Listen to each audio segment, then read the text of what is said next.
Welcome to Pocket Women Lockpicking and Locksport, here with Dark Arts Lockpicking. Welcome in, everyone. G'day, Del. There you go. I might grab my laptop out and do stuff with it. Delp's just come from Lady Lox's live stream, so he is needing to get himself resituated.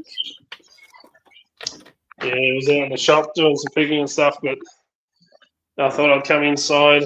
I probably should organise some dinner soon enough. Well, I've got to, I'm still trying to get myself breakfast, and it's already dinner time, and I still haven't managed to feed myself today. But I've managed to feed the animals twice and my wife 3 times, so I'm doing well. Let's get this set up. I've got kids just gone back to their mums, so I've had them all week. So they went back today. Cool. So I'm back to working full time again. Been flat out trying to get all this order done for Deviant because I've got orders coming out of my ears. Yeah, you would have like 100 at a time. That's a lot. I've only got 50 finished. I've only got 3.5 left to texturize. And then I've just got to sand them all and then bend them all. And then that's the first lot of 50. So I've got about an hour and a bit left of texturing to do. But I haven't finished for 3.5. So once I get that done, it'll be all right. So then I can just get stuck into the second lot of 50. Then I've got other orders coming in. I've got one I've got to post off on Monday to the States, and it's been absolutely hectic lately, to say that lightly. So it's been a busy start to the year, I'll tell you. Yeah, and hopefully it all goes up from here, because the way things have been going in other people's locations and all that stuff, it's let's hope that things improve. Yeah, well, let's just, hope that, the shit doesn't hit the fan in Australia in a big way in summer like it usually does, and we get to be a nice holiday haven for those that have copped a lot overseas, and they can come and visit us, visit their Locksporting mates in Australia, take their mind off the worries. You'll be right. We'll all get on. We'll all get each other through whatever catastrophes the universe decides to throw at us on 2025, because I didn't think 2023 could get any worse until 2024 hit, and then I thought, well, that was a bit rough on a different level, but anyway, let's try and go forward into 2025. Well, the first week's been all right. The second week was, the third week, okay, fourth week, okay, getting a bit busy now. But I'm glad that the first week started clear. It's been full on start to the year for a lot of people and stuff like that. I mean, come on, it started off with the year started off with WTF. So I mean, what else was we expecting? And stuff like that. But yeah, I'm hoping to turn this year into a good year. Really want to hyperfixate on Delp this year and take it to the next level. I'm going to take Pocket Women channel to the next level as well. Focus on the channel more. Give my picking more attention. Try and improve my skills. I want to make all the DD picks that I've got to make. GK, I can see the chat too now because I've got my laptop set up in front of me, so I can do a bit of work while I'm talking. Do you ever pick locks on psychedelics, or do the locks pick you instead? Hey, that's a good question, Red. Welcome in, mate. What's the cheekiest lock I own? Oh, good question. I reckon it's this one just here. Hang on a sec. What do they classify as psychedelics? Because some meds that people take can... Does sleep deprivation count as a psychedelic? Probably, I'm guessing. Right, so Delbert, this is my most cheekiest lock. Then let's go over here. And yes, it's a functional lock. Oh, I've picked up a couple more subscribers. Let's hope it's a functional lock. I haven't tried to pick this. Oh, yes, there it is. It has a little gate out the back. There we go. Acid or mushrooms? This is my cutest, my cheekiest lock. It's got cheeks, it's got a face. It's my only lock with a face, really. I won it from Panda Frog way back when in the day. And, Hi, Jones. It's a little brassy. What's in it? Ooh. Oh, it's a... Whoa, that's different. Okay, I've never pulled it out. Focus. Hello, I'm monetized now. Awesome dumpster diving. Little Chinesian lock by the looks of it. Yeah. Well, it would be being a little panda lock. G'day, dumpster diving. Good to see you, mate. Yeah, I got your text this morning, actually.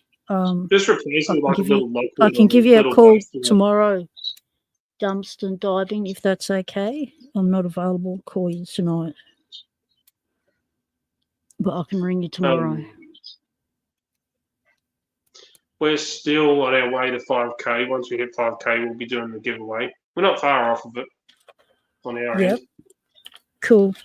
Well, I just reached monetization status, and for the first tier, haven't got the 4,000 watch hours yet. Just need to put out a lot of videos. Yeah. Well, I put out lots of videos. I've put out over 500 videos in 6 years. Videos don't get you watch hours. No. You know, they give them to you slowly, like... They give it to you slowly, trickle. So, but now YouTube's changed a lot of its systems and stuff. So, you know, people get discovered different ways now. So we've got more of a chance these days of getting subscribers and reaching watch hours sooner than later. Yeah, I mean, to get watch hours, I mean, you need to pump out a lot of content, but at the same time, it's got to be content that people watch. So if it's like a 2-minute video, then it's not really going to pick up a whole lot. So you need to put out content that people sit there and watch. Live streams are a good way to do it, to get a lot of viewers in, and stuff like that. But at the same time, live streams, YouTube changed it so you couldn't go live off your phone unless you had over 1,000 subscribers. Yeah, I know. But you can do anything these days as long as you've got 50 subscribers. Yep. It was over 1,000 with me before I could go live off my phone. And it took me ages. I remember it took me so long to get to 1,000 subscribers, and I hit 1,000 the exact same time that Leon's Lockpad hit 1,000. So we both hit 1,000. We were actually messaging each other non-stop on Facebook, and it's like, we both hit it, like exact same time. We sent each other the message saying we both hit 1,000, and stuff like that. So that's going back a long time now. Someone did say to me, they're like, your channel's really old. I'm like, what do you mean? They're like, it started back in 2017. I'm like, oh shit. And that's considered old. Wow. It's Oh, well, I've been doing considered old. Locksport since I started my channel, which is 6 years. Yep. I mean, I started doing Locksport before I started my channel. My channel's newer. But with the amount of channels that have come and gone over the years, I know. They don't stick. eight, you know, so many have come and gone that, yeah, my channel is considered old now. You know, Bosnian Bill was considered old. He'd been around for a long time as an old channel and stuff like that. So it's, yeah, surprising how much things have changed over the years and how much things have picked up and channels that have come and gone and stuff. So, yeah, channels like mine that, you know, where I'm a small fish in the sea of YouTube, but my channel is still considered old. Yeah. But I'm chasing your numbers down. You're the biggest. You're the biggest Aussie YouTuber out there. I want to be just as big as Dow. So I'm chasing your numbers down. James, you've been watching Cheech and Chong, have you? Got some Labrador in it. What's Labrador? Dog shit. My dog ate my stash. I haven't watched that Cheech and Chong movie. Up in Smoke, that was it. Yeah. Cheech and Chong, Up in Smoke. Maui, mostly Maui Wowie, but it's got some Labrador in it. What's Labrador? Dog shit. Dumpster diving, was that a vertical live stream or a horizontal live stream? You got those numbers on, mate? Blues mine. Because YouTube does not promote Locksport much. No. And even that, and talking about content and stuff like that, it's hard to dictate or not dictate. It's hard to tell what people are going to want to watch, what they're going to be interested in. I've had videos where I'm like, oh, you know, this is going to be a big hit. You know, I've had a lot of people request it. It's going to be a huge hit. Mm-hmm. And it's not. And then I've got videos where I'm like, oh, that was crap. I'm like, I put minimal effort into it. Yeah, like, just knocked it together. I don't like it. I'll upload it anyway, and it's had the most views. I'm like, what the hell? What's going on? I mean, and even if you copy, like, even if you copy the same style of videos and stuff like that, it's there's no rhyme or reason to it. There's nothing you can predict to make for example, sense of it. One of the biggest viewed videos on mine is Sandalford safe, not Sandalford not safe. One of the most viewed. I could do another video talking about that, and it might not get as many views as that. And it's pretty much like copying the same content. It's hard to tell what people are going to want to watch. It's hard to tell what people will be YouTube's going to promote at the time. Yep. And what YouTube's going to push. Because one thing I found out today was for YouTube, for your numbers to grow, your viewer numbers to grow, and your subscriber numbers to go, YouTube needs to push your content and do it as a recommendation, you know, when it comes up on your home feed as a recommendation. People click on those a lot. I've noticed I've been doing that on my other channel, and because I'm bored with what's coming up on my subscribers. And because YouTube doesn't give you new stuff to look at, they keep giving you the same stuff you watched just 5 minutes ago. So where was I going with that? What was I even saying? Who knows? It's you've had ADHD. You lose your train of thought a lot because you think of something else. Where was it? I saw one when I was mucking around here the other day. Looking at the channel, where are we? Channel dashboard. There was something I was looking at. Where was it? So in analytics, I remember. Oh, yeah, subscribers. So YouTube pushes your video out to subscribers first, right? And if those subscribers watch the video, hopefully to the end, because that's what will encourage YouTube to recommend your video to others, and it ends up in other people's home feed. So that's how it ends up there. So unless you have the support of your subscribers helping to push your content by watching it and recommending it, sharing it and liking it and commenting, that community engagement YouTube wants, then your video does not go anywhere.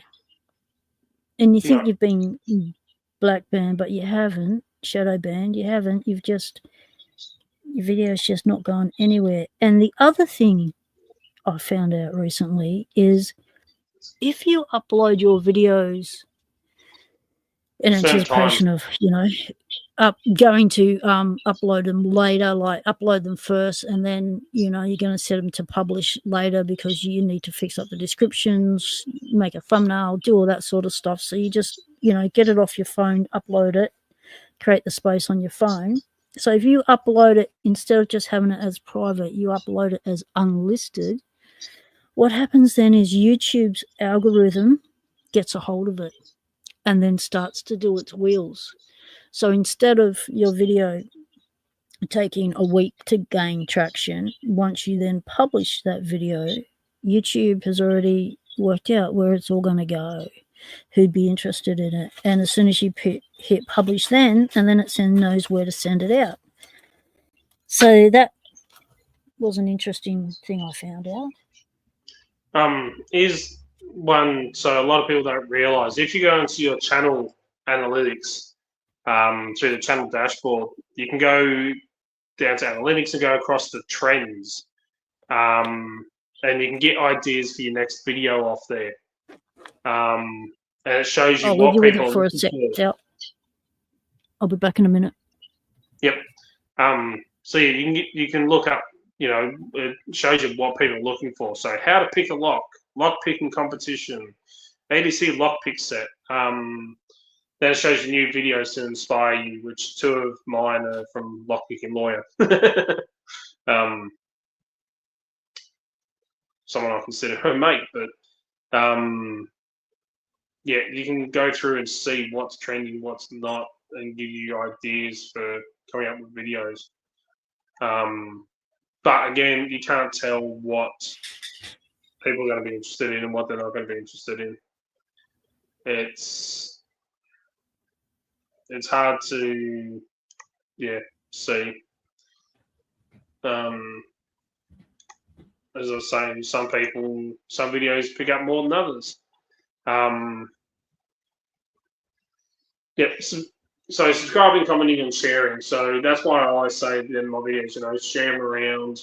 It's what we said during our live stream on social engineering, is to share it around to your businesses, organizations, and stuff like that, to get out there. Not just to help grow Doubt, but it's also because the information in our last live stream is extremely interesting and important for businesses and organizations, because it's about social engineering. We just barely scratched the surface of it in that 3.5-hour live stream. It's something that's in our course that we have for businesses, the in-person training, but it's going to be a part of our online one as well. So I'm going to be doing more. I'm going to be doing videos on, I think the next one we discussed for our next live stream with Daryl is OSINT, so open source information gathering. Those of you that would be interested in that stuff, head over to Doubt or Dark Arts Lockpicking, and make sure you're subscribed. That way, then you'll get notified when we go live about it. So I don't just do lockpicking anymore. We deep dive or cover more security, so everything now. You back, P-Dubs? Yep, I'm back. I'll have to go again. So having lots of difficulty trying to cook brown rice in a microwave, pressing the rice button, did jack all. I'm not happy about it. Brown rice is bad for you.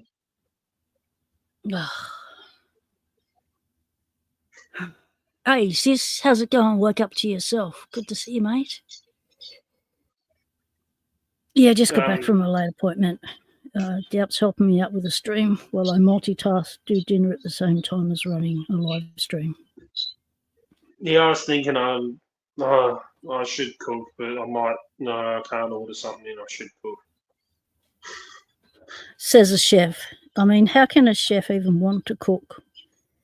But you don't do it as a job anymore, so you know, did it make a difference changing jobs from chef to what you do now? Did you find your relationship with food changed again?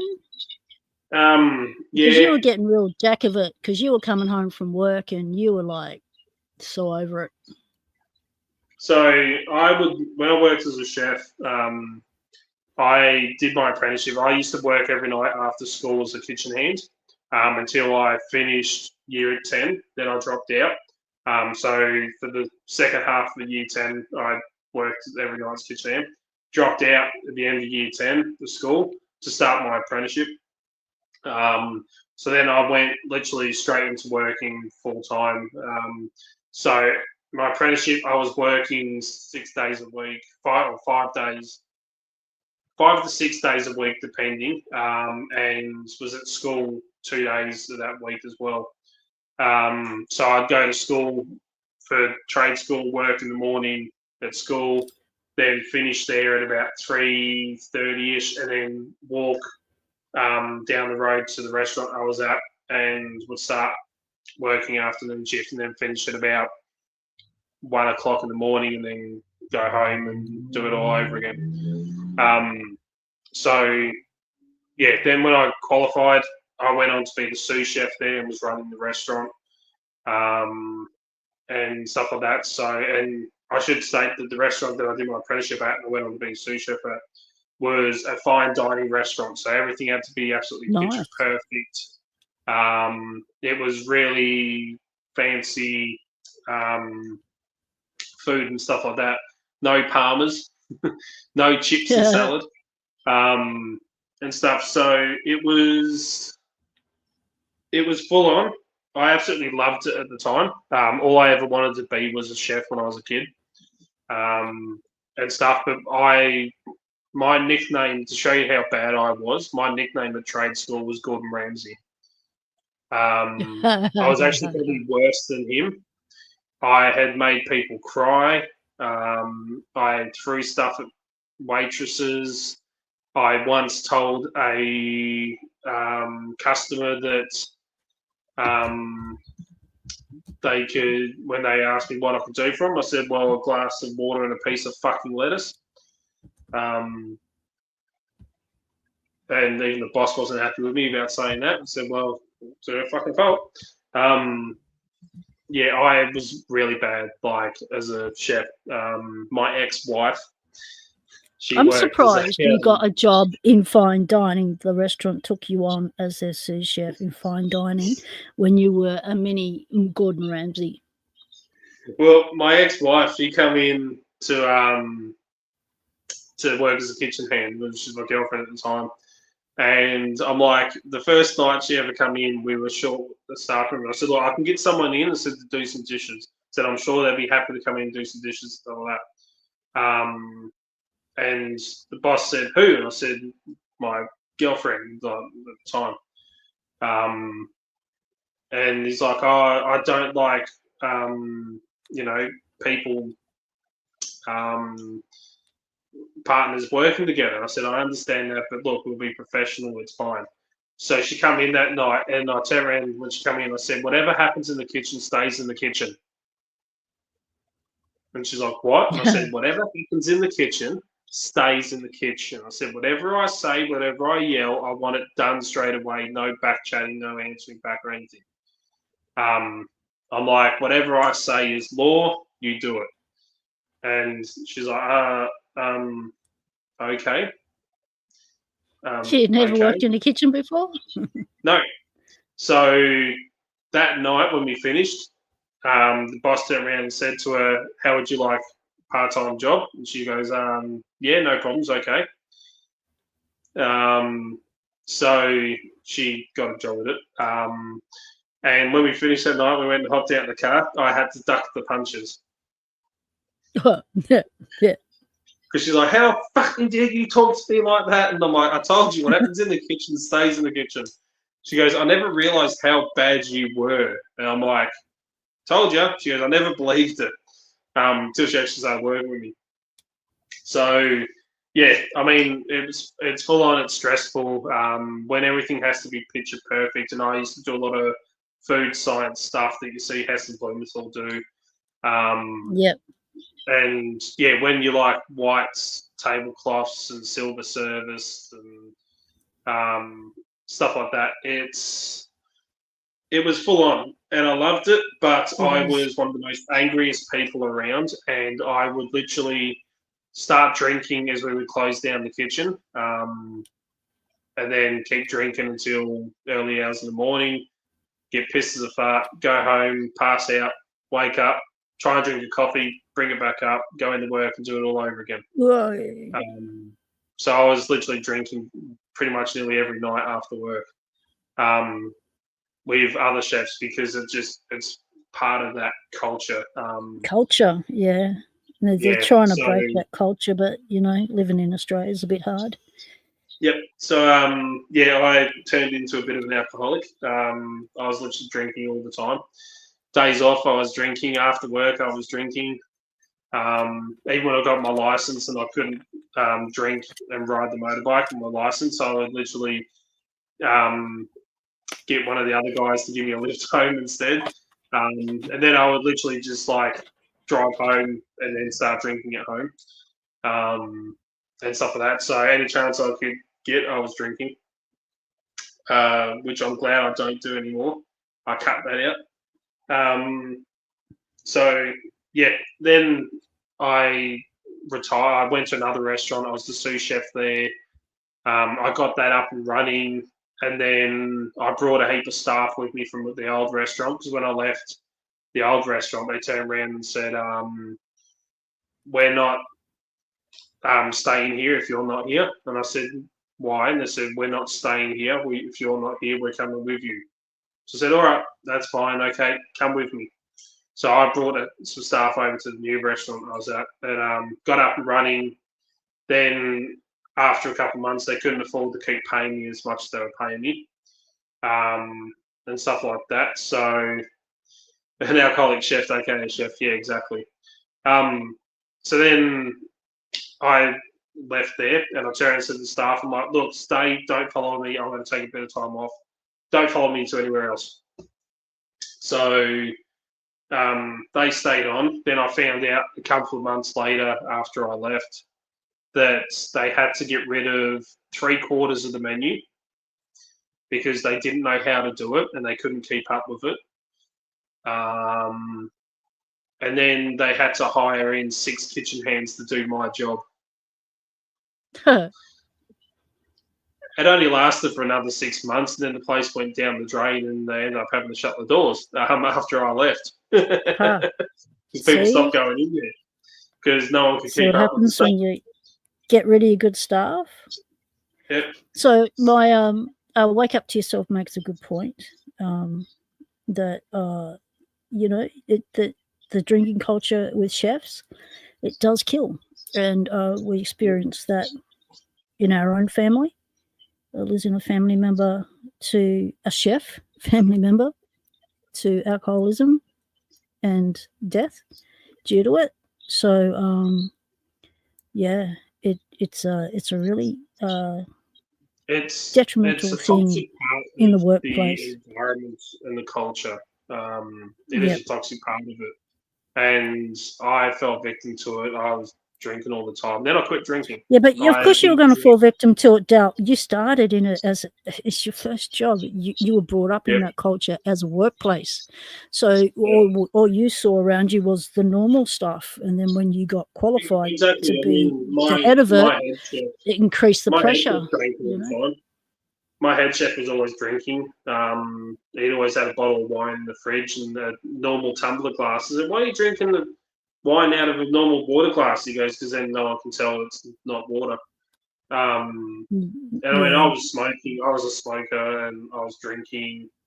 And then when I left the chef trade, I retired for a little bit, and then I got asked by a friend of mine to come and work at a pub and stuff like that. They're after a chef, and she wanted me to go up there. So I went there. I applied for the job and everything, got the job, and I was the last original. When I left there, I was the last original staffman before all the renovations.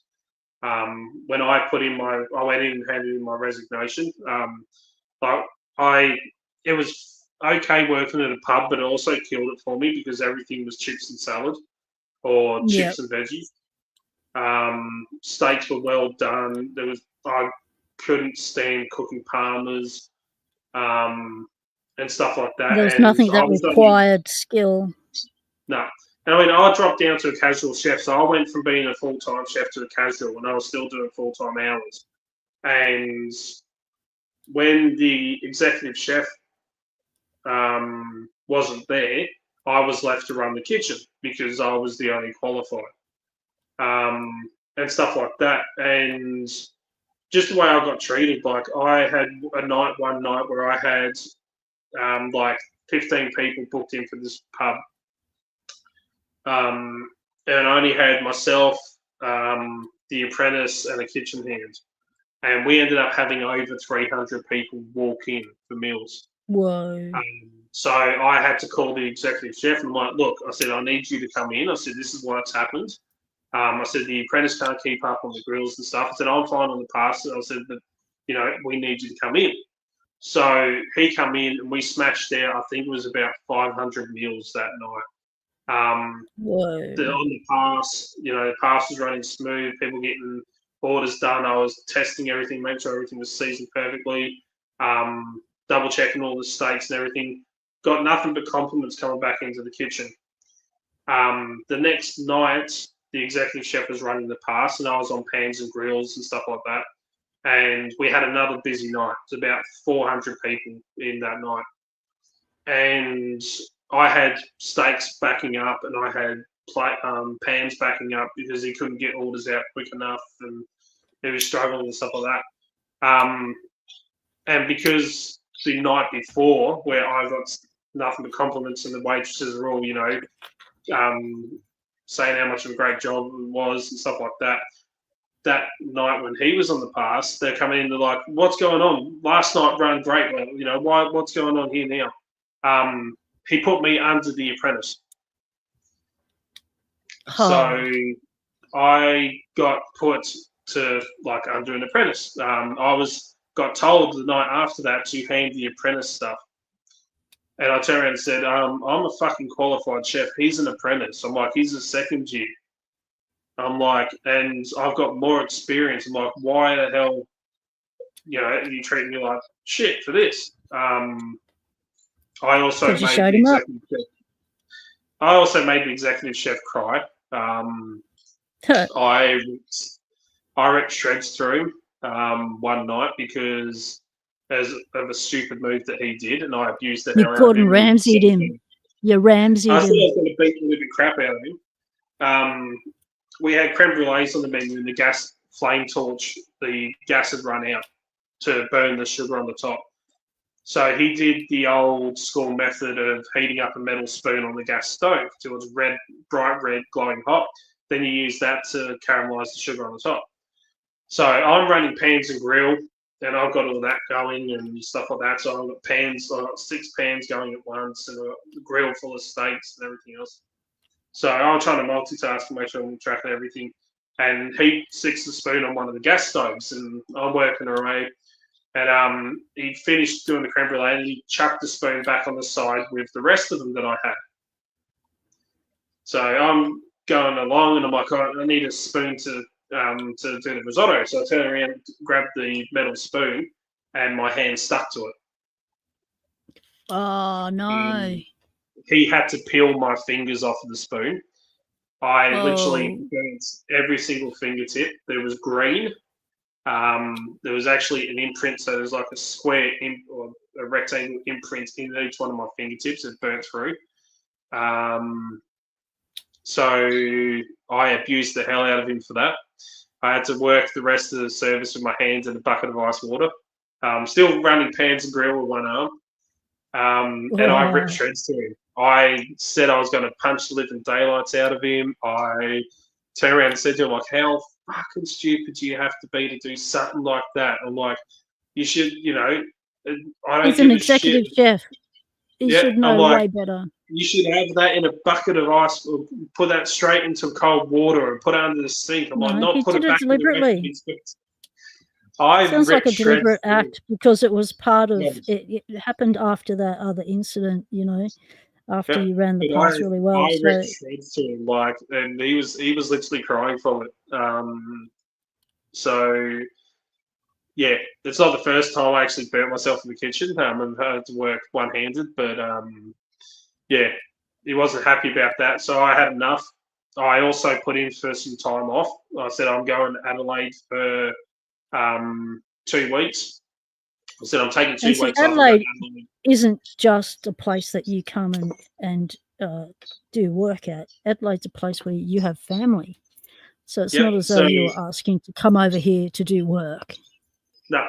So I put in for leave ages, like a couple of months beforehand. I said, look, I'm taking 2 weeks off, but I'm having a week in Adelaide. I leave on this date and I leave for Adelaide the next morning. And I had the executive chef turn around to me a couple of days, like 2-3 days before I was meant to leave. And I was only a casual, and I already put in time off like 3 months, 4 months beforehand. And I turned around and said, you know, like, look, I'm going to Adelaide, boom, boom, boom. The executive chef came up to me the day before 2 days before I was meant to go off and leave, and he's like, can you delay your holiday for a couple of days because I've got a big function coming in? And I'm like, no. I put in for this months ago. I can't. I've got accommodation booked. I'm not just going to delay holidays. I got treated like shit. So I turned around, went up to the boss, and I said, "Here's my letter of resignation." I said I resign in 3 weeks' time, 4 weeks' time. I'm done. And he went, "Oh shit." I'm like, "Why?" And he goes, "Yeah, shouldn't have done that." I'm like, he's like, I don't want to see you go. And he goes, I don't know what to do. And I'm like, what do you mean? I said, here's my 4 weeks notice. I said, I'm done. And he's like, the executive chef. Being a casual, you didn't have to give 4 weeks notice. No. You didn't have to give any notice. No. But it turns out the executive chef also put in his notice as well. The day before I put mine in, I had no idea. So I ended up losing 2 of us. Well, that's what happens when you're shit boss to work for. When you're a boss that is passive-aggressive enough to harm another worker, I mean, that's ridiculous. So I left the chef trade after that altogether. In between working at the pub and the fine dining, in between the restaurants and the pub, I worked at I bounced around a couple little cafe jobs and stuff like that. But I never. So when did you pick up Locksport? That was probably about 2 years after I retired from the chef trade. About a year after I retired from the chef trade. You sure? Because I remember watching you and on live streams, and you just come back from a chef shift. You were still working as a chef when I started watching you, because you resigned as a chef. When I resigned, to begin with, the first break I had. Before I went back casually, like when I went back casual, that I wasn't expecting to go back. That was actually helping out a friend who worked at the pub. So yeah, I kind of resigned for a bit and then got pulled back into it to help out a friend. So I did. Back in a sec. But yeah, that's when I started Locksport. In that resignation spot in the middle kind of thing. but yeah, then I retired and I was a lot happier, and then went back to uni, become a personal care assistant. Now I work in aged care as a carer, also work as maintenance officer at the same aged care facility that I've been at for over 6 years now. And I also run DALP, and I'm a physical entry specialist and get paid to act like a criminal. Elijah! What's that? Which I prefer DALP in this trade is what I do for DALP as my passion. That is the trade I enjoy the most. I'm not a fan of aged care. I just did that because I needed another job. And I needed the qualification to get a job. And I got pushed into it. My ex-mother-in-law, being an RN, kind of pushed me into becoming a carer. So, but yeah, I don't miss chefing. I enjoy cooking for family and friends now. Less stress. I'm nowhere near as bad as I used to be, and stuff like that. So yeah, I'm fussy when it comes to food, and I do enjoy decent food, but yeah, nowhere near as bad as it used to be. I'm happy with baked beans on toast these days. My mum was a Chefing is 5-star chef. So, I mean, you have to be. So they say chefs are one of three things: alcoholics, druggos, or gay. Alcoholic. That's the old saying. But you have to. Not everyone can do it, and you have to have a certain mentality and a certain pain threshold. So, and plus be able to cope with shift work. I mean, you're feeding everyone when everyone else is. Well, when it's not time to wind 16, down.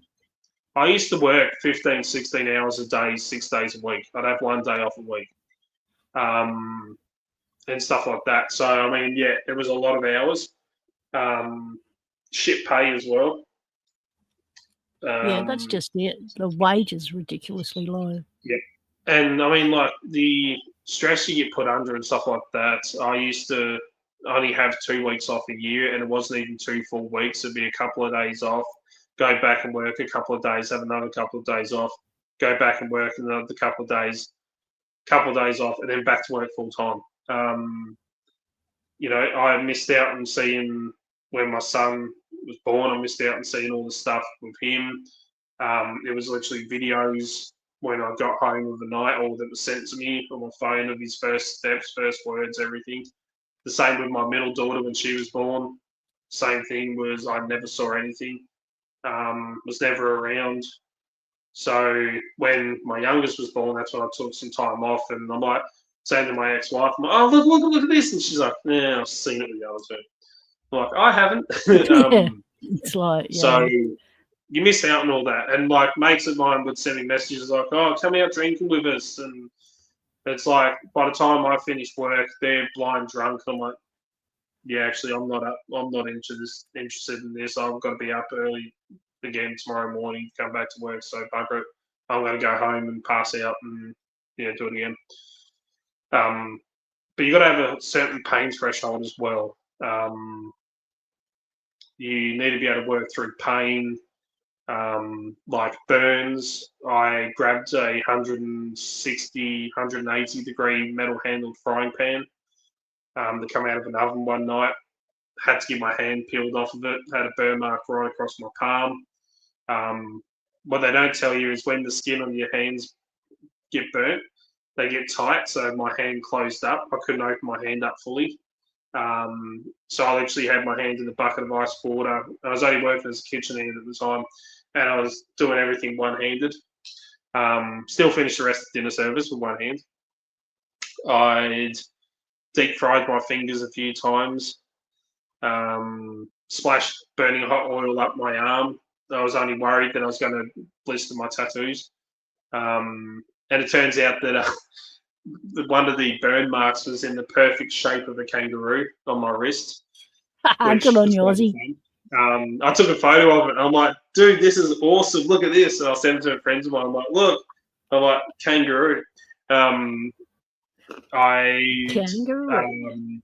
Sliced right through the side of my finger, down to the bone, the cartilage, everything. With my chef's knife that I recently Christmas Day broke, unfortunately. But right before dinner service, running my knife over the steel, bounced off and hit my finger, and I'm like, oh shit, go like that. Pull skin brown under my finger. You can see bone, cartilage, everything. So I'm like, push the skin back up. I might grab the first aid kit down and I'll put band-aids on. And I had 10 band-aids on my finger and I still have blood coming through them. So I said to the apprentice, I'm like, go down to the basement. I'm like, grab the roll of duct tape off the table. And he goes, why? I'm like, just do it. So he runs down there and he grabs a roll of duct tape. He comes back up and I grab a glove, put the glove on. We duct tape the glove to my arm, to my hand. So it was sealed on there. And the boss is like, you need to get stitches. I'm like, I've got a dinner service to run. I'm like, the pain's pretty bad. I said, but give me a minute. I'm going downstairs. So I went downstairs, chain smoked like 3 cigarettes, one straight after the other, and went straight back up and worked the rest of dinner service.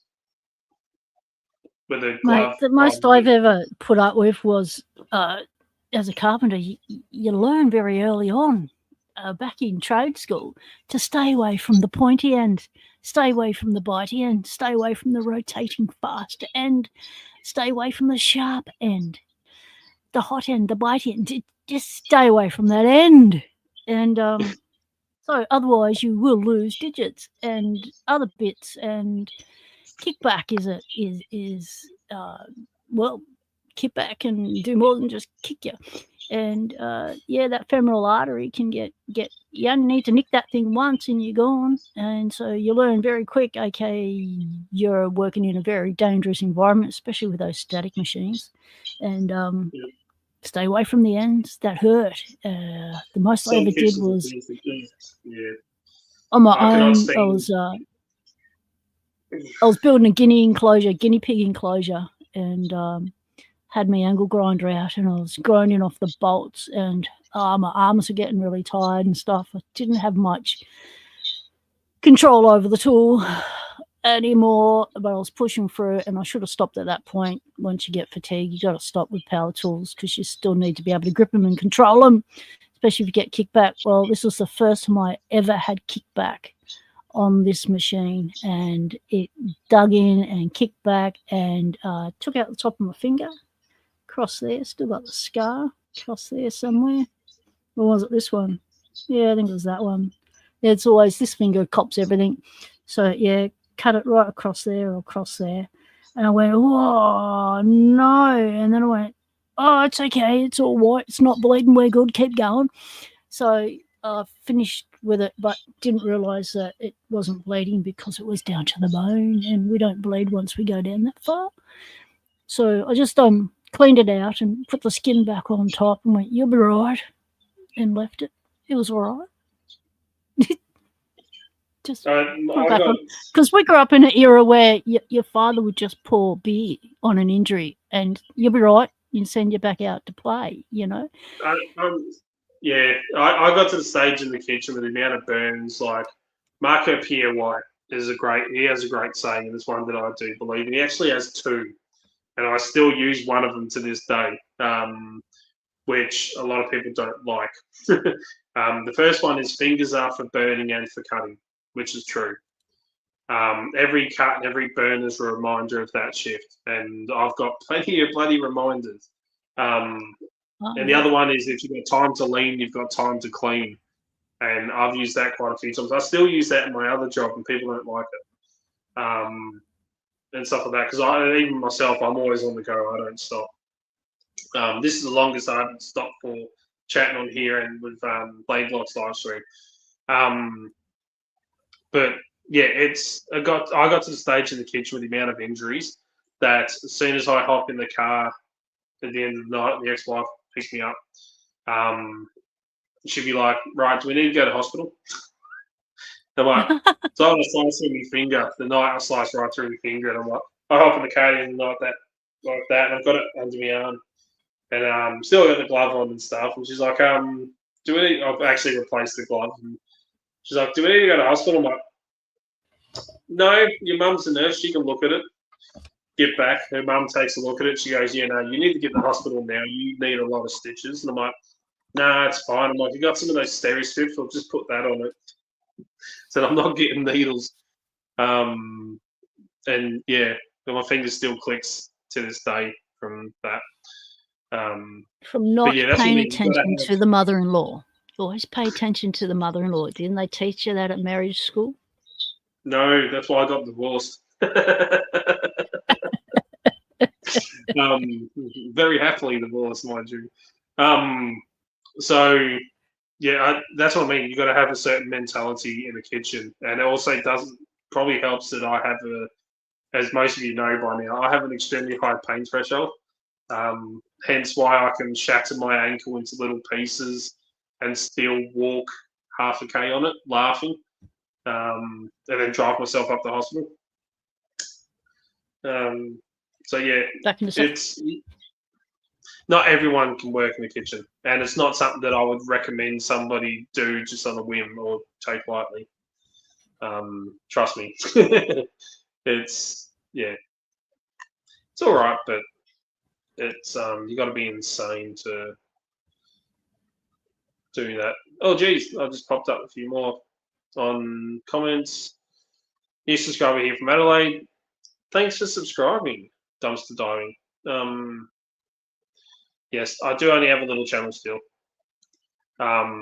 We specialise, those who don't know, most of you don't really know who I am and what I do. But we're a business that specialises in physical entry and cyber. So we do both break-ins and hacking, including people hacking. Like I convinced Pocket Woman that I'm really 6'2". Yeah, but he's actually 6'3". I wish I was. I'm only 6'2". He's actually 6'3" when he's not doubled over, about to throw up with a hangover. Oh, I drank so much on that live stream. It wasn't funny.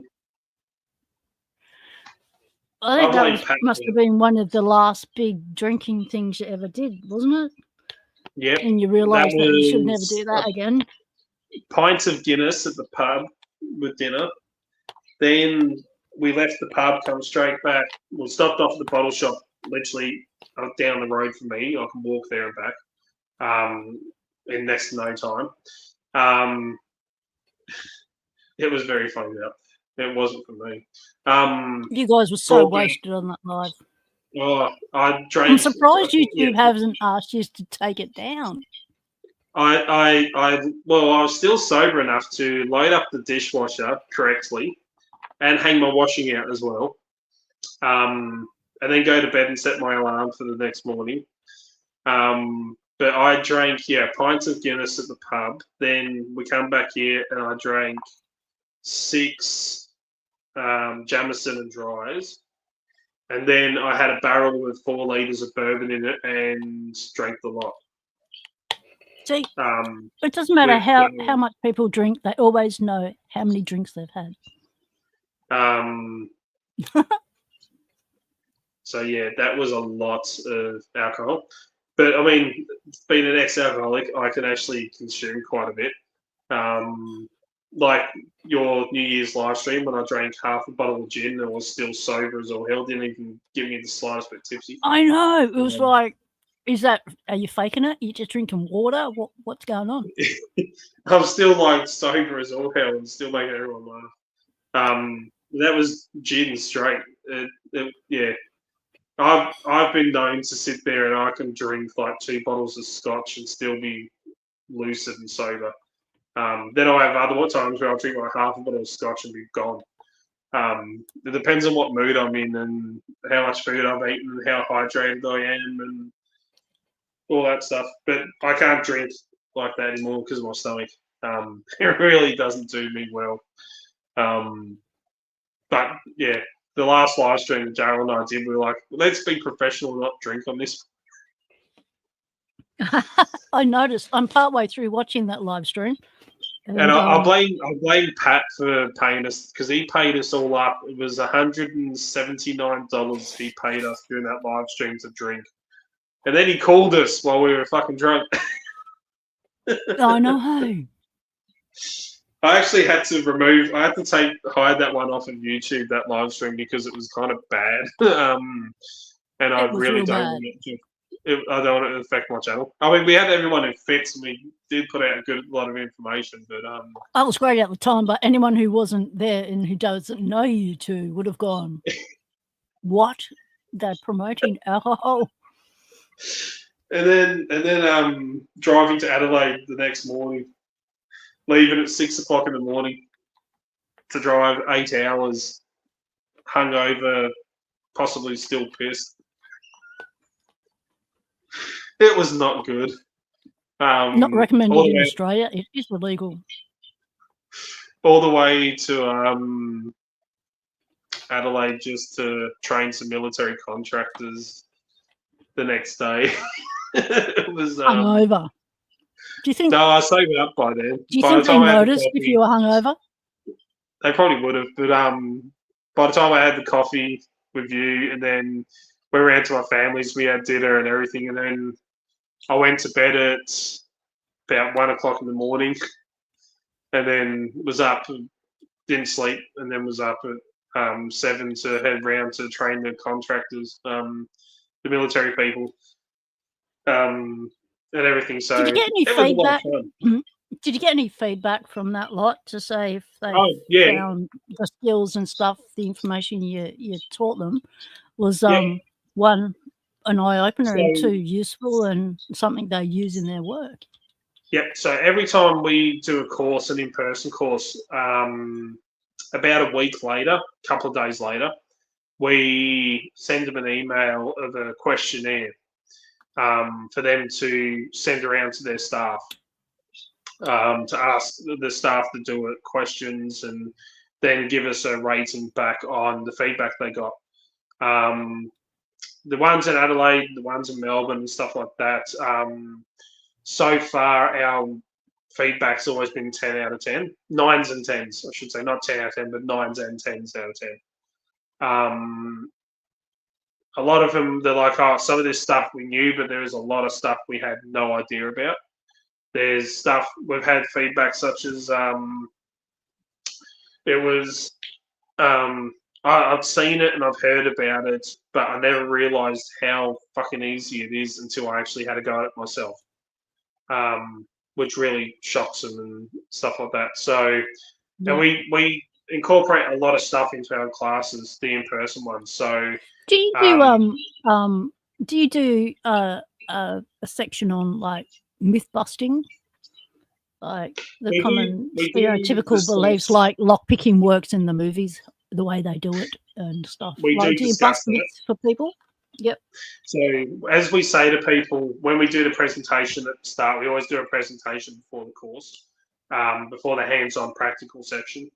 For quick one-day courses like the ones we were doing, we do a presentation first, then a course, or then practical, whereas our week-long, 2-week-long courses, there's a lot of mix in between. Like, you get the discussions and then discussion, practical on each section.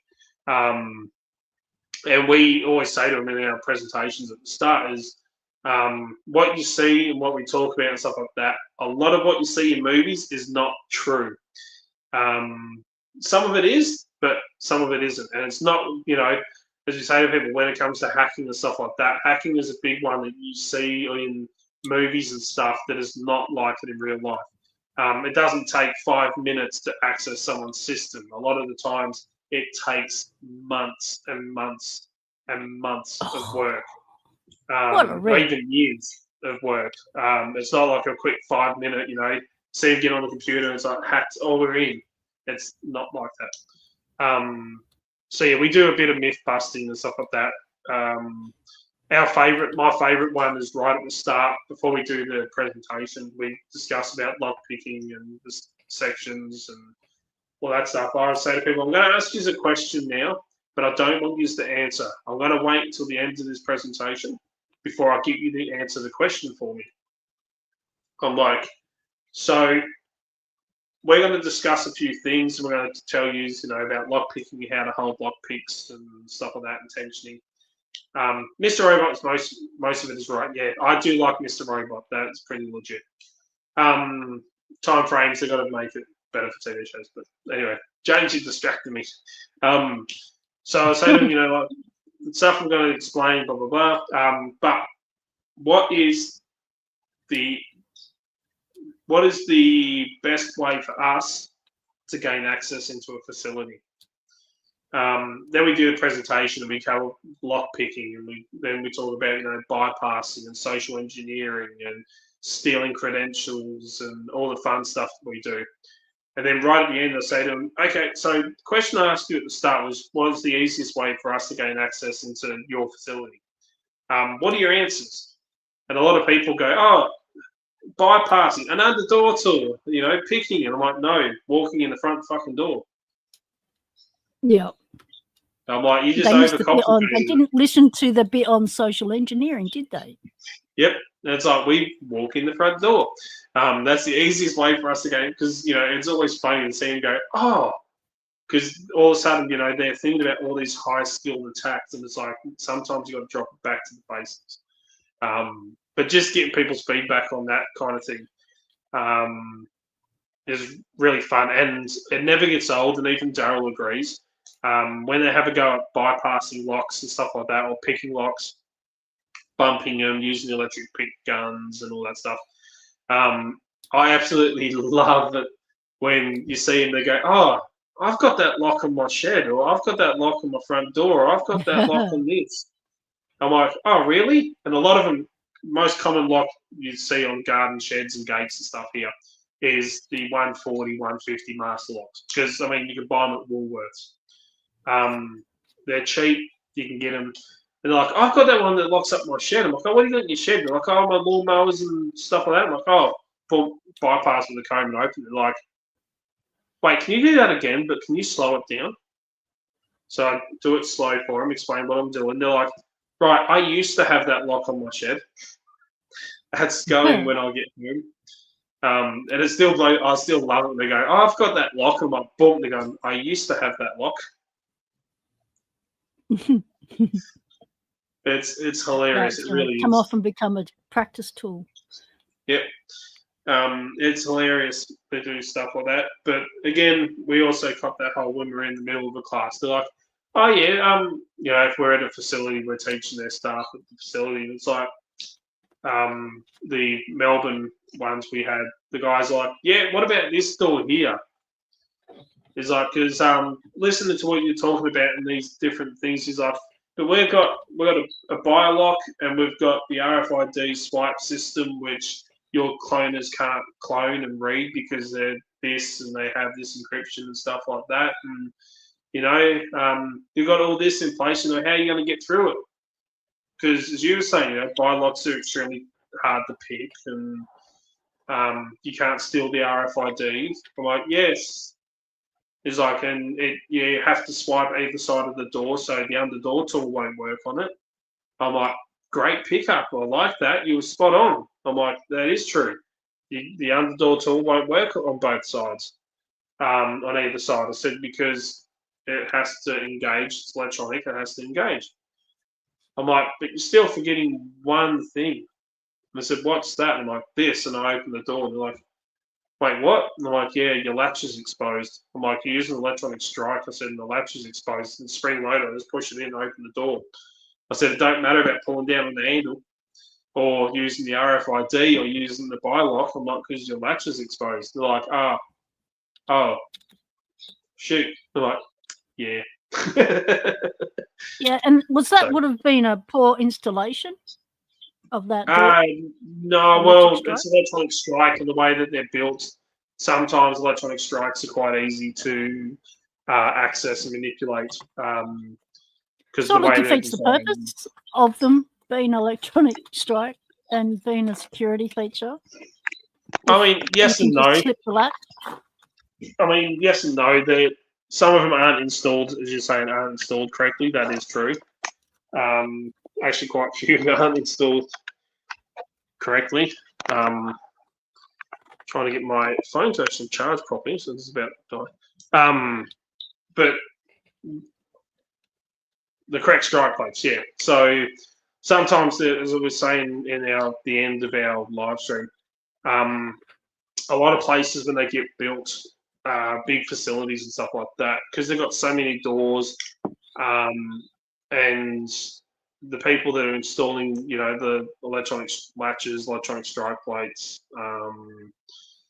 and all the door hardware and stuff like that, instead of them having to go, right, well, we've got the 5200 series on this door and we need that strike plate for that one, and then we've got the 3500 series on that one, which uses that strike plate, and then we've got this one over here because that's got a different system, so that needs that strike plate, and that one's got. They go, it's too much. Bugger it. We'll just order this one strike plate because it does all of those. Yeah. So next minute, all of the latches have got the same strike plates on them, so they're not installed correctly. I've even had some, and I've seen it firsthand at facilities where the buildings moved or the doors moved, and all of a sudden the door's not latching properly because it's moved. So what do? They take the strike plate off and they get a really heavy duty file and they file it, make it wider, so that then when they put it back on, they close the door. Oh yeah, it closes now. I've got a bit of wiggle room if the door frame moves again. I've got wiggle room within that lock. In that strike thinking plate. ahead. Yeah, nothing like thinking ahead without critically thinking ahead. Yep. So it's like, okay, you fixed your problem. The door's moved and your latch is stuck down the strike plate, and now it's actually on the shelf. That's true. Does fix it. I've seen it firsthand. I've looked and I'm like, oh, that one's been hand filed. I might see the file marks. But again, for the ease of use and the fact that your maintenance team doesn't have to come and adjust it, twice, 3 times a year, you've just compromised safety. Instead of having to use the correct strike plate for each individual one that uses all different ones in one whole facility, if they've got 300 doors to fit the hardware on, they're not going to want to have like 7 different strike plates for all of them and then have to chop and change them around. They're just going to be like, right, one fits all. This will do. The same can be said, for lock manufacturing companies. I mean, you don't think about it, and a lot of people don't, but common use keys. Keys that are... What do you mean by common use keys? Well, take, for example, the one that we use here in Australia and is used in America, the CH751 is a very, very common use small format key. James straight away, CH751. It's used here in Australia. It's also used in America. It's been used on servo cabinets. It has been used on thermostat control units.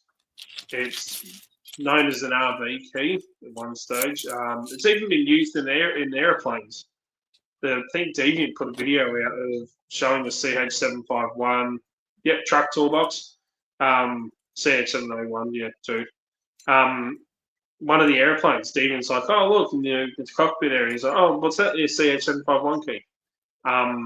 Because a lot of people don't realise is lock manufacturers, to save them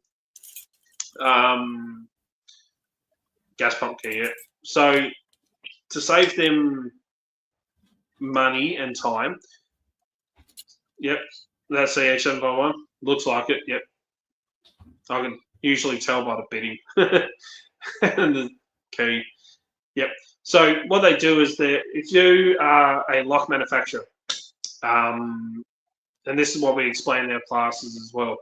So let's say, for example, Pocket Woman I manufacture locks, and Pocket Woman calls me up and says, look, I am building a toolbox and I need a small format cam lock that fits this specs by this specs. Yep, no problems. How many of them do you need? Oh, I need 50,000 of them. All right, no problems. Fine. Here you go. So I send her 50,000 of the locks. What she might not realise is they're all keyed exactly the same because it is easier to follow the same key. Instead of having to chop and change keys on each individual lock, if they're all keyed exactly the same, it makes production a lot faster, a lot smoother, and a lot easier. So, she orders 50,000 of cam locks. They're all keyed to the CH751. So she's got hers. Then James Randolph calls up and was like, yep, what do you need? He goes, I'm building servo racks. I need 20,000 units of a key that fits these specs. Yep, no problems, done. So I send them to him. Then G Keyman calls up and he's like, yeah, I'm working on, such and such thing. I need a block that fit these specs. Yep, how many do you need? Okay, yeah, I need like 25,000 of them. Fine, there you go. Send them off to him. They're all keyed exactly the same. Then all of a sudden, the key that works in Pocket Woman's toolbox is the same that works on James's servo racks, and it's the same key that works on whatever it is G Keyman's made. And stuff like that. So that's what we mean by common use keys. There's a few keys that are used on so much stuff. And people don't realise that. People don't know that when they're buying a key. Yeah. They don't know. You go out and you buy a cam lock. You don't expect to buy one that's master key. Yep, or master key, like a lot of LF locks, especially here in Australia. A lot of 95% of filing cabinets here in Australia, I cut and sell a master key that opens up 95% of the cam locks used on filing cabinets. The LF8. It works on 95% of that. It works on so many more. A lot that I can't say on camera for security reasons. But it is an extremely powerful key because things are master keys. So there's two terms you hear, master key and common use keys. So a master key is different to a common use key.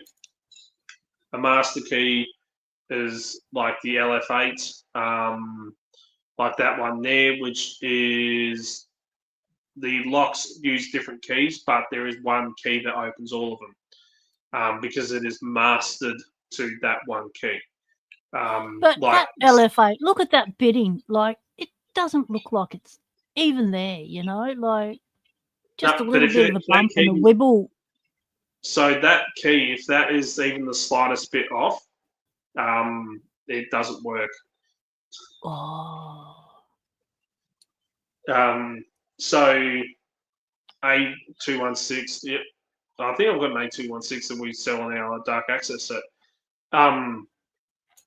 So yeah, there's two terms. So that's a master key because other keys, let's say we've got an LF8 or an LF filing cabinets. You've got 50 filing cabinets. They're all keyed differently, but that one master key opens all of them because it's been master keyed to that.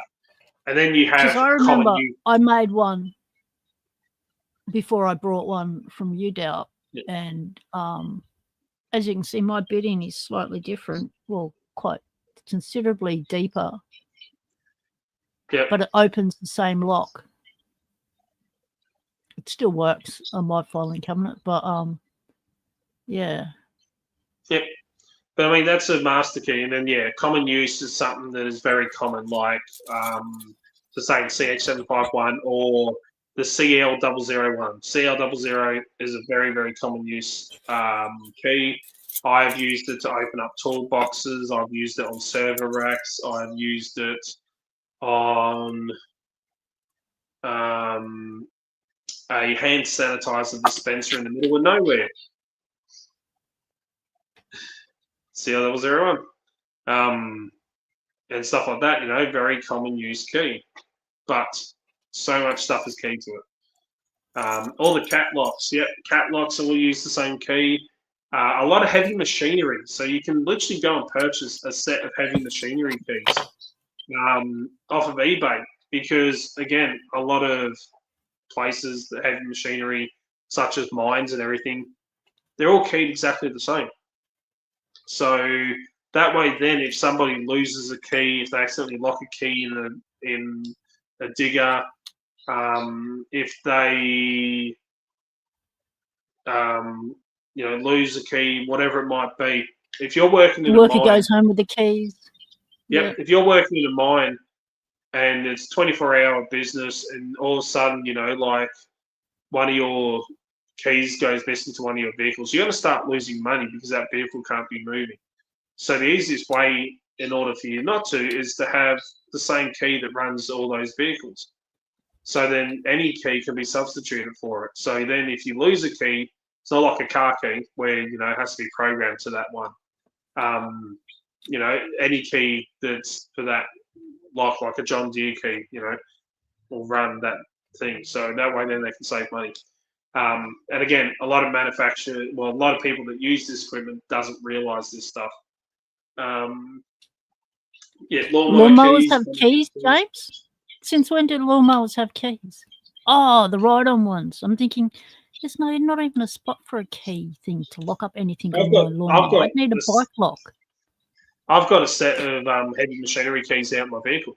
I have common use and master keys. I've got keys that I carry all the keys that I cut and sell, plus a couple of extras that I don't sell. And stuff like that, common use and master keys. Our dark access set that's available up on the website, which I'm nearly out of stock on at the moment. I am waiting for one of the key blanks to come into Australia because I put in my order for the blanks and then got told, been waiting over 2 weeks, and I emailed the supplier. I'm like, where's these key blanks I ordered? Oh, there's none in Australia. We'll contact our suppliers and we'll let you know when they arrive, like when they expect them to be in Australia, because there's none in Australia at all at the moment. I'm like, okay, I'm out. Well, if they knew there was none in Australia, why hadn't they already contacted their supplier? Or the fact that, why didn't they have it as item not available? So rather than saying in stock. So I put in an order. And wait and contacted them, get told, they'll contact me, they'll go and ask the supplier that they use to get them in, and they'll let me know when an ETA for them to arrive in Australia is.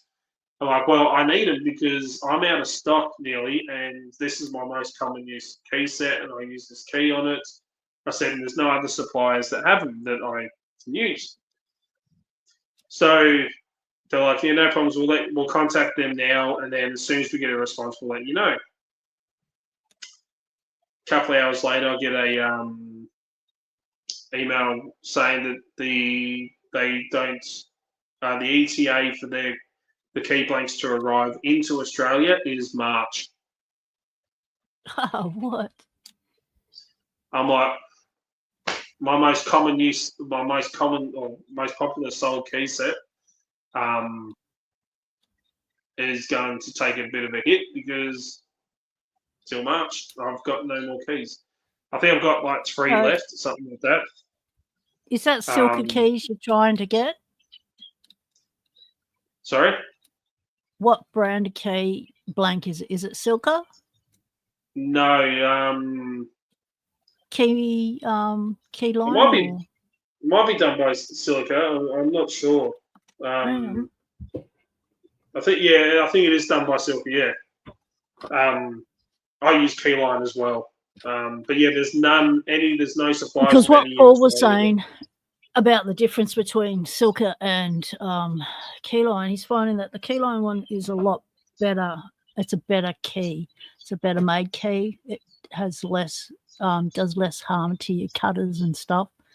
It gives your cutters longer wear and is easier to cut.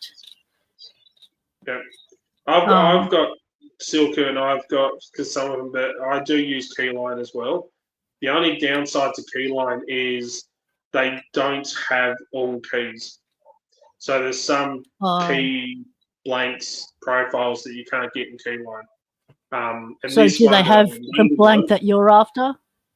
This one that I'm Huh. waiting on, it turns out they don't do it at all in keyline blanks.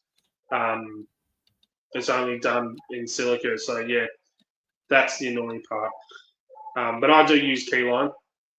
I won't use cheap key blanks, Yep. especially with our bump key sets and stuff like that.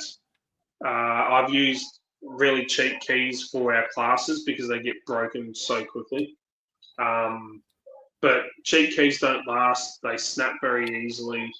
And if you're selling a set of bump keys that are going to be getting struck and have a rotational force, and a lot of beginners and people that have never really done much with bump keys don't know how to handle them properly. They're going to damage them. They're going to snap them and break them. So I won't use cheap, crappy keys for that. I use top quality, nice, quality ones because I know they're going to last.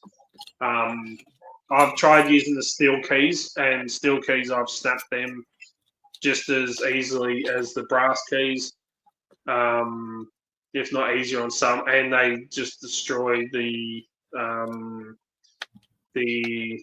That's an OG set. Of That was course, one it's of an the OG. original ones. It's the original Dalp Bump. That was C before set. my logo got done, yeah. I know. I've got a few things that are original before your logo. Yeah, so I've used the ultralight keys. I've got some ultralight keys. I don't use them for customers if I duplicate a key for them. There's only one reason why I have some of the aluminium style ultralight keys. That is for the Lishi key clippers.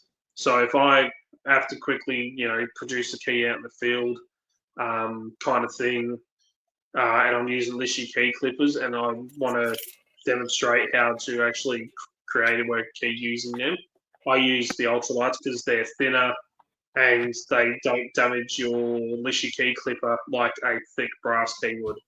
One of them, yep. So I use ultralights for that. That's the only good thing about the ultralights. Don't use them because they are terrible. And they do break. They're not as strong as they make them out to be. They're nowhere near it. I've even snapped ultralights in my key machine whilst cutting them.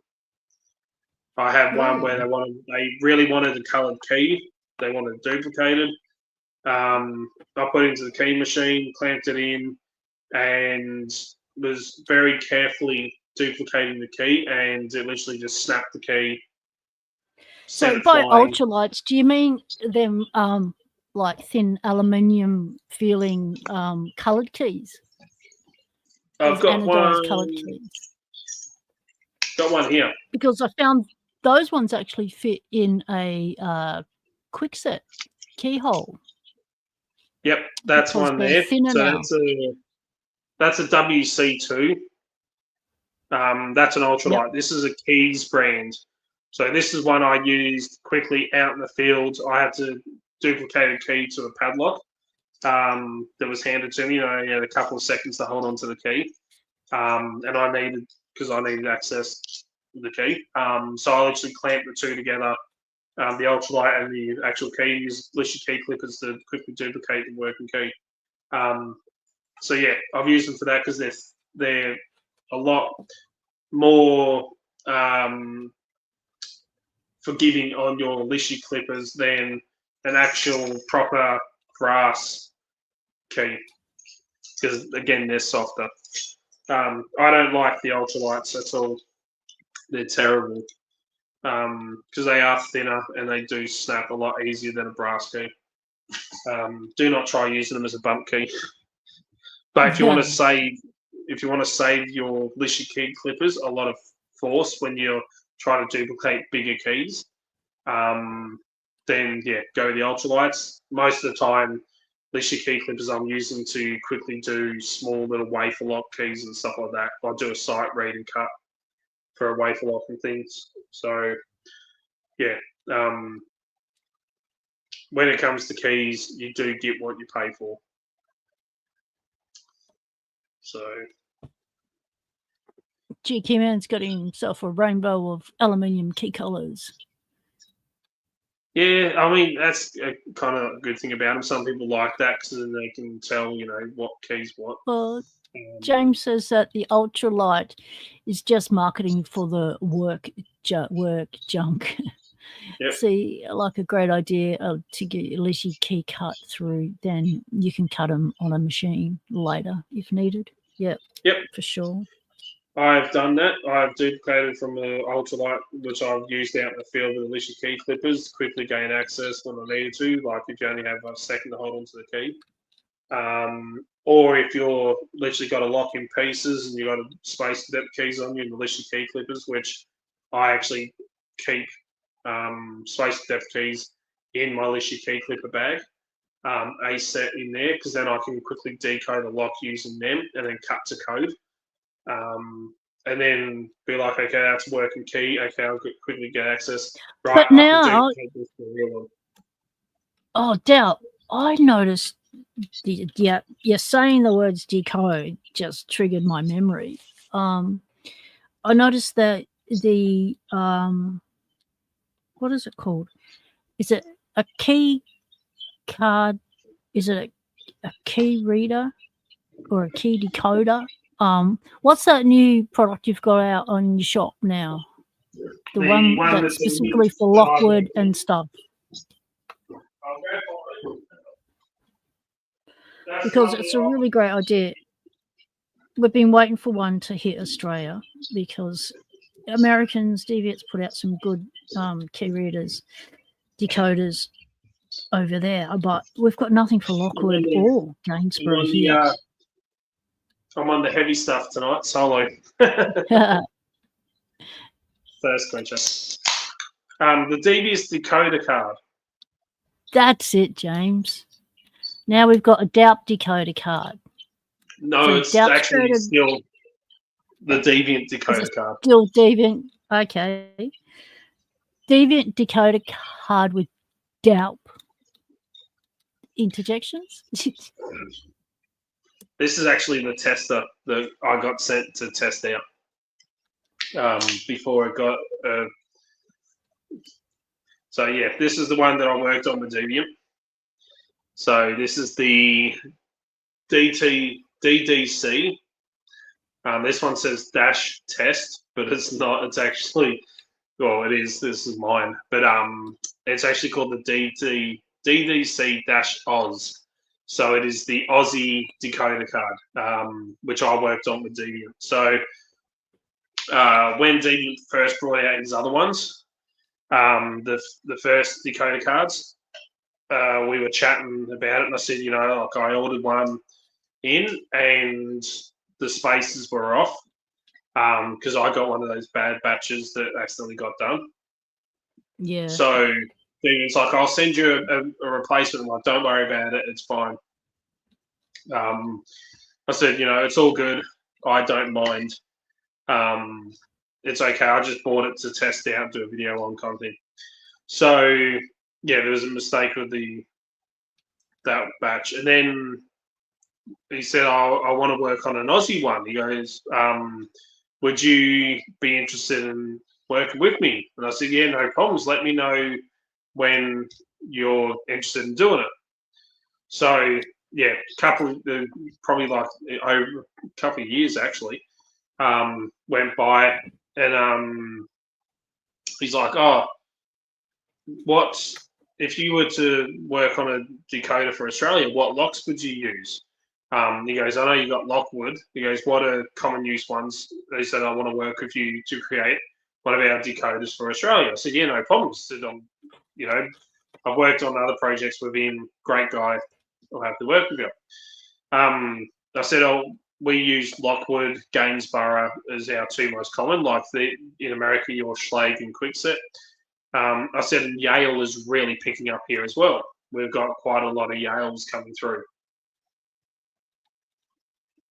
A lot of screen door locks and stuff like that. Yale's electronic locks, they're all using Yale style keyways and Yale locks. So he said, all right, what are the measurements?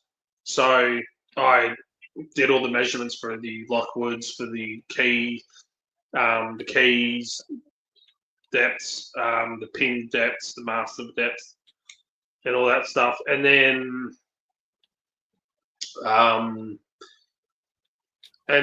I did all the ones for Gainsborough as well. So gave them all the key depths, all the pin depths, and we went through everything and stuff like that. And then Yale we got rubber banded. So rubber banded in America.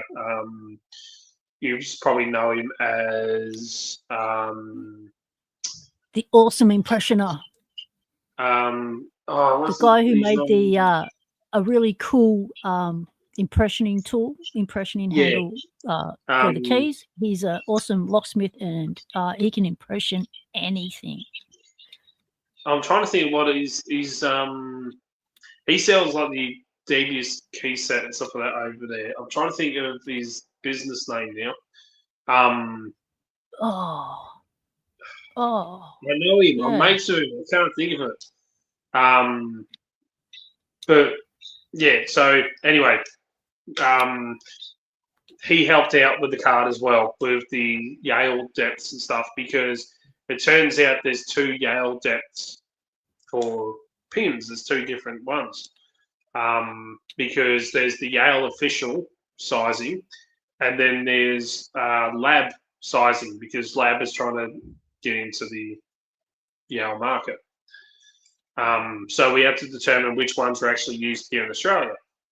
So once I worked out, what Yale locks are used here, and we got the measurements all sorted out, and then I sent all that through to Deviant, and they worked on putting it all across into a card.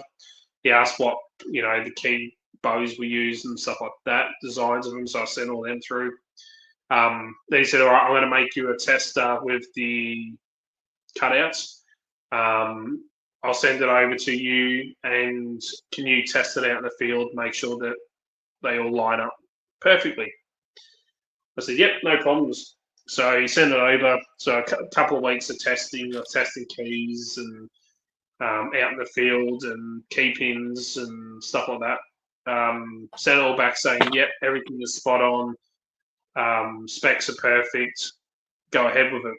And then they got released as a product now. So the DDC-Oz. So you can measure your key. It's just been released though. It's a new product. It's only just been released. So Aussie, it's time to get onto it. It's been released. So Deviant had them in America, and he's had them up for sale for a little bit, for a couple of months. I only got sent some as a payment, which I will. So you're going to get them on? Are we going to be able to buy them through your site, Dalp, or do we have to go through America? Postage costs. No, so I actually stock them now. So I got sent a heap as a payment. Because I said to Deviant said to me, he's like, "Oh, I'll send you. I'll put your name with it, and I'll send you some for payment." I said, "That's great. I was just happy to work on a project with you, but that's fine." So he sent me a heap of them.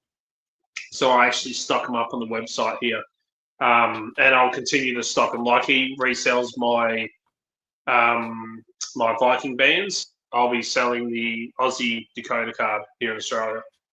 You can buy them off him, or you can buy them off me.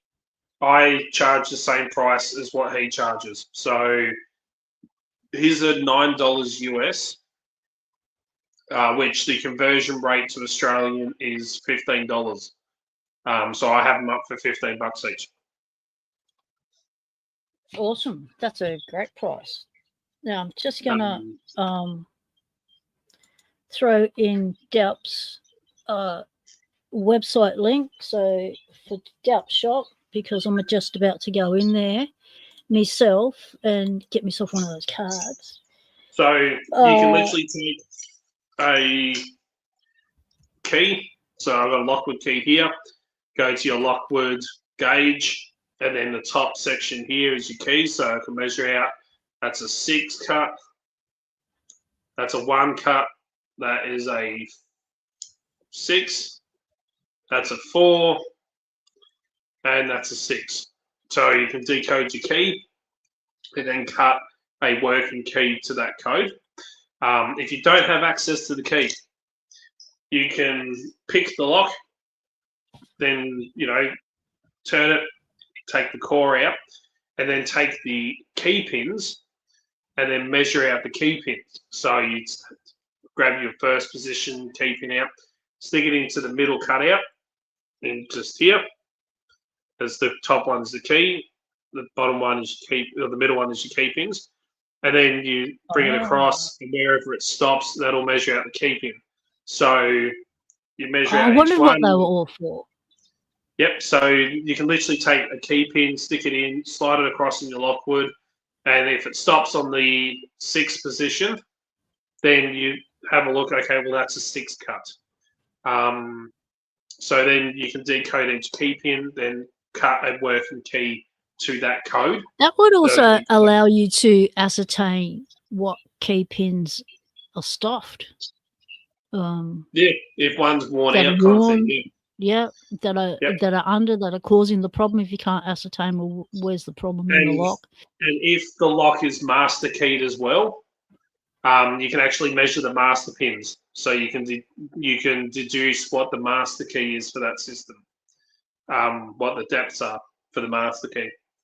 So you've got your key bitting, you've got your key pins and your master pins for your lockwood, Yale, and we've also included the master pins for Gainsborough.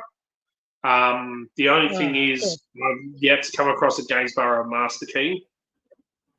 They are sometimes construction keyed. So what's the difference between construction keyed and master keyed? Construction keyed got those tiny little pins on top, haven't they? It doesn't actually change inside the lock. Construction key normally has like a little ball bearing in it. And then, that's right. Like a little ball bearing in between. So the construction key will work. And then when they turn it to a certain point, you've got those little holes, the small little ones that sit down the sides of your Gainsborough cores. The little ones off to the side. It normally falls into there. So, yeah, that's what that's for. But we include it on there anyway, just because in case the odd one you come across is. The other thing that people might not know about is we've included on the lockwood 0 to 10. So the 10 cut on a lockwood you don't see anymore. All your space and depth keys that you purchase are 0 to 9, but some of the really old school lockwoods still use like a 10 cut. So we've included that on there just because, we can.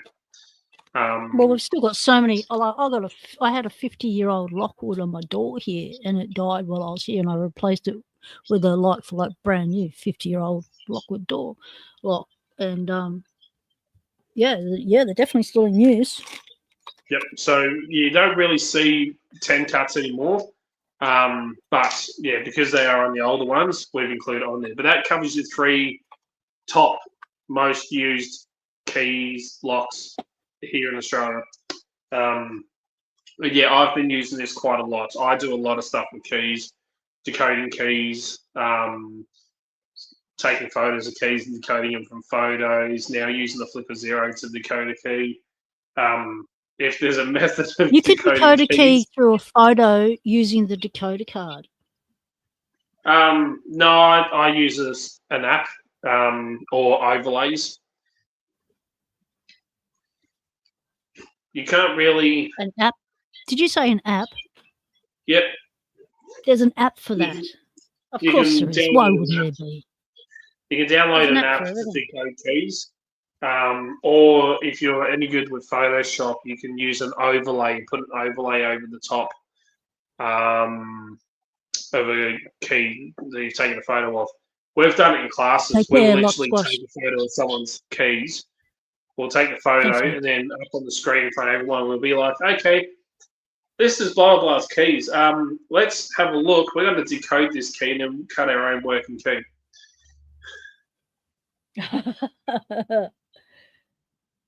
I've had Daryl when he's at another class with security guards, and he walked past one of the man's keys in there. He took a photo and sent it to me.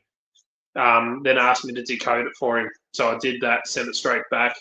And while he was sitting in the class, he's brought it up on the projector, and he's like, oh, "Whose keys are these?" And the guy's like, "They're mine." He goes, "Oh, that's your house key, isn't it?" He's like, "Yeah." And he goes, "Okay, this is your cuts."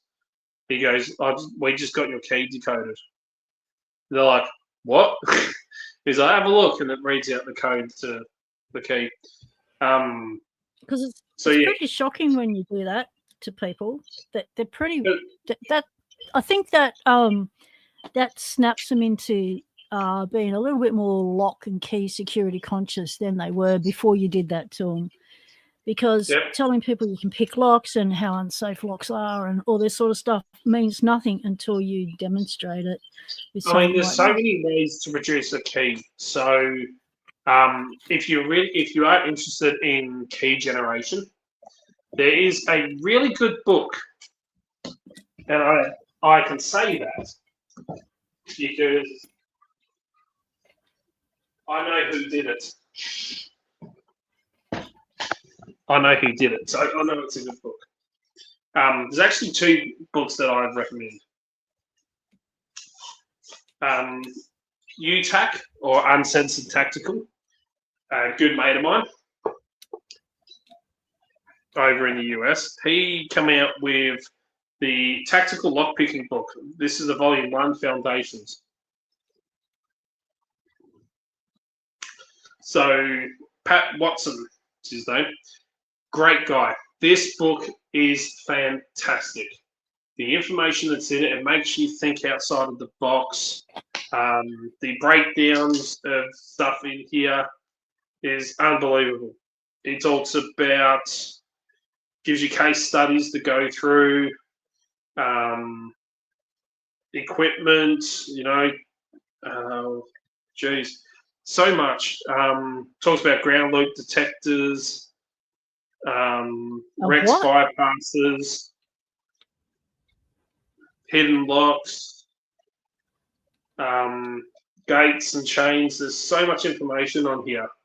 Like, all different case studies to read through and go through. It's a lot of information. Common access codes, common written codes and geographical codes and stuff like that discusses in this book. Absolutely fantastic. Things that people don't think about, like a store front. So you've got a storefront that has a key storage box on it. There's a couple of possibilities of what that number could actually be. Like on the top of the store, it's got established 1998, so that could be the code for the key storage box. Easy for them to remember. Could be the last 4 digits of their phone number. It could be the building number that's above the door that says here 2525.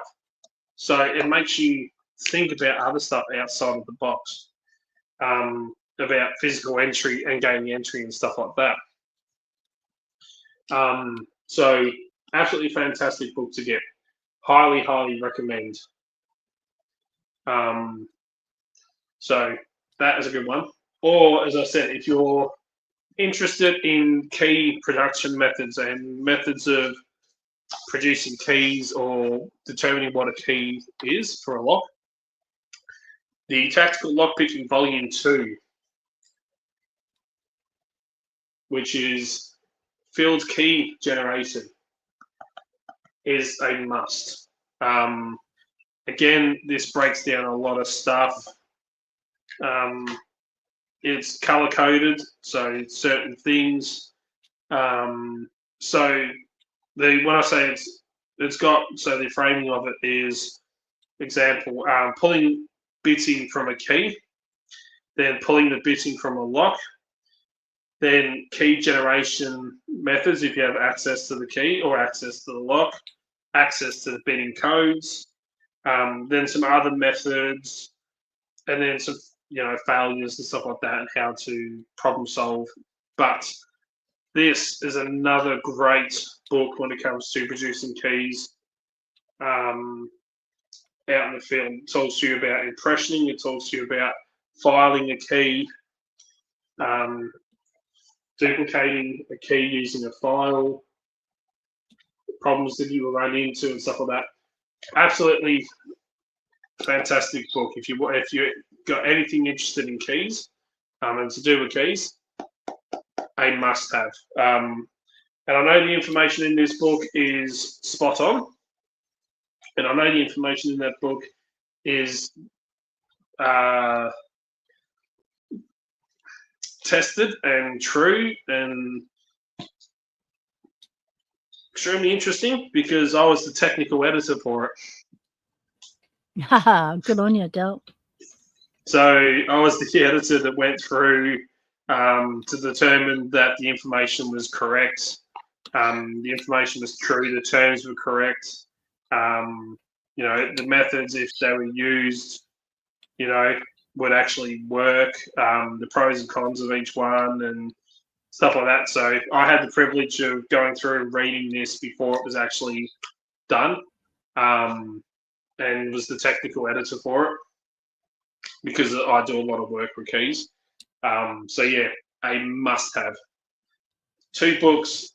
If you were to buy 2 books and add them to your collection, these 2. And I mean, if you've even been around as long as I have in the industry, in the field, you'd probably pick up something new from this or look at things from a different way that you've never thought of before.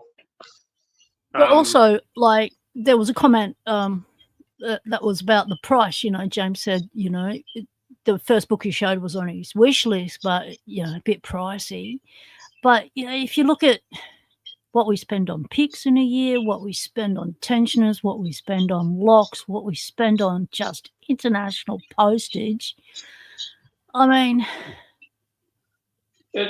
all those things will get us knowledge and stuff. So why not fork out the big dollars for an awesome resource? I agree with that. I mean, I look at a lot and it's of been things. A long time since the locksmithing community or locksporters have even had a resource like this to turn to, because stuff has not been updated in like eons. Like, check this.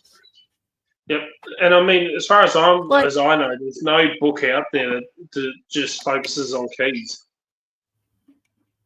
Like, this is a book on locksmithing, right? From apprentice to master. So from what I've learned in this and what I've looked at and read and stuff, because I've read this book from cover to cover, there's just a handful of stuff in there that I'm not really familiar with as a locksporter. And but there is today quite a large gap between being a locksporter and a locksmith. But going on this old book, like this was done in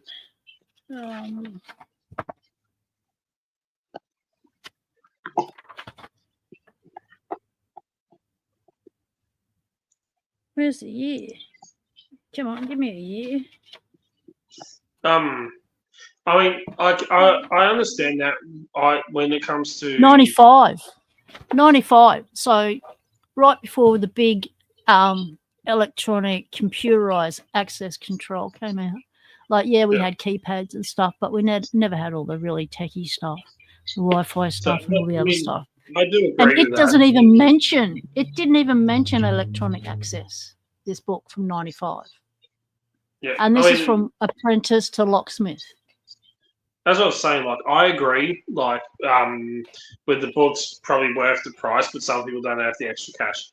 I understand that. And I do agree that, you know, sometimes you look at something, you're like, okay, well, I can't justify spending that much on it, or, you know, it's like, okay, that is a bit costly. Am I really going to use it? And stuff. So I can understand that. Not everyone can afford it and stuff like that, which is fine. I completely understand that. And some books, you know, do cost a bit because the amount of work, I know how long it took us to do this book on keys. It wasn't a quick 5 seconds and it was done. This was months and months and months of backwards and forwards, and creating all the photos from stock and all that stuff. A lot does go into a book. And this took ages before it was even first draft was done to start looking at information and stuff like that. So I can understand that, and that's why books do cost a bit. Working on a book, you kind of see how much stuff gets put into it. But I'm a big believer in you can't put a price on knowledge. To me, when it comes to certain things, and I mean, I might find it extremely interesting. I might love this to do with keys. This, is right up my alley. When I hyperfixated on keys for a while, and when I was really getting my key stuff under my belt, as a physical entry specialist, I've got to be up to date with a lot of things and be pretty well versed with a lot of things. So this is right up my alley. It might not be up yours, PW, and that's fine. If you're not really interested in keys, that is fine. You don't have to be. You don't have to read that. For example, but the other book's up my alley. The foundations part, that, it might not be interesting to me, but it might be right up your alley, or it's right up both of ours. That's completely fine. It can be right up both of our alleys, and that's what I mean. Like, this has got something for this one. Foundations covers basics of physical entry methods. It talks about under door tools and problem solving. It talks about lock picking. It talks about decoding and stuff like that. This kind of covers a lot of stuff, whereas the key generation just focuses on stuff to do with keys. So it's a very small amount. So I think both are great. I do recommend both. And if you save up, to get them, that's fine. I don't get paid to promote those books. I don't get any kickbacks from them. I don't, other than being hired as the technical editor, which I got paid for, to edit the key field gen book. Other than that, that's the only link to these I have. And the fact that I've done a couple of classes for Uncensored Tactical on their course. I've taught a few people stuff doing that. With the eyesight, like me, I've got to wear glasses for that. But, there's information out there for people if they want to go and get into it. And, to me, you can't really put a price on knowledge once you learn. I try and teach my kids that. I'm like, can we ever go out doing this? I want to teach you how to do this. I'm like, I'm going to teach you how to change the car. I'm going to teach you how to do spark eyes. I'm going to teach you how to do this and how to do that. And they're like, why? Why do I need to learn that? I'm like, because you might need it one day. I'm like, you can't put a price on knowledge. I'm like, I hate it. Because you're not going to be able to afford to pay a tradesperson to do everything you need done in life. You've got to be able to save yourself some dollars. It's not just that. It's also the fact that, as I said to him, like, I hated school. I was terrible at school. I couldn't sit there in front and just read stuff off a board all day and shit like that. I was more hands-on. That's how I learned stuff like that. I learnt more being outside of school than I did in school. But as I said to the kids, I'm like, there's a reason why you should learn stuff. I'm like, because too many people these days go, oh, I don't need to know that. If I need to do it, I'll just look up a video on it. I'll just look up a video on how to do that. I'll just Google how to change a flat tire. Or I'll just call someone to come and do it for me. And I'm like, but then you're losing that chance to have that skill and have that knowledge. I'm like, because if you're not learning this stuff, it's not getting passed down, not getting passed on, it's going to die. So essentially, blacksmiths is a great one. A blacksmith that used to do horseshoes, right, was a great example of that. It was something that was extremely popular, big. Being a blacksmith was very high called for trade back in the day. It was essential. These days, they made the pots and pans. and everything, nails, These everything. days, nothing. You do get It's a blacksmith hobby. skill. It's a hobby, but you It's a still get hobby. some to do, hot shoeing and stuff like that on horses. And producers. But a lot of horseshoes these days, a lot of them are cold shoed and they're mass produced. And the same with, my mate is a knife maker, the best knife maker in Australia. He runs classes and teaches it on, making knives and everything. People get hands on and do it. And as he was saying, all the knives, 90% of knives you buy these days are all mass produced. They're cut out of slabs of steel and then machine ground and, handles slapped on them and stuff like that. Being, the old school of smithing your own metal and making the Damascus and turning it into a knife and everything, it's a dying art form. It's not as big as it used to be. It's and big on YouTube.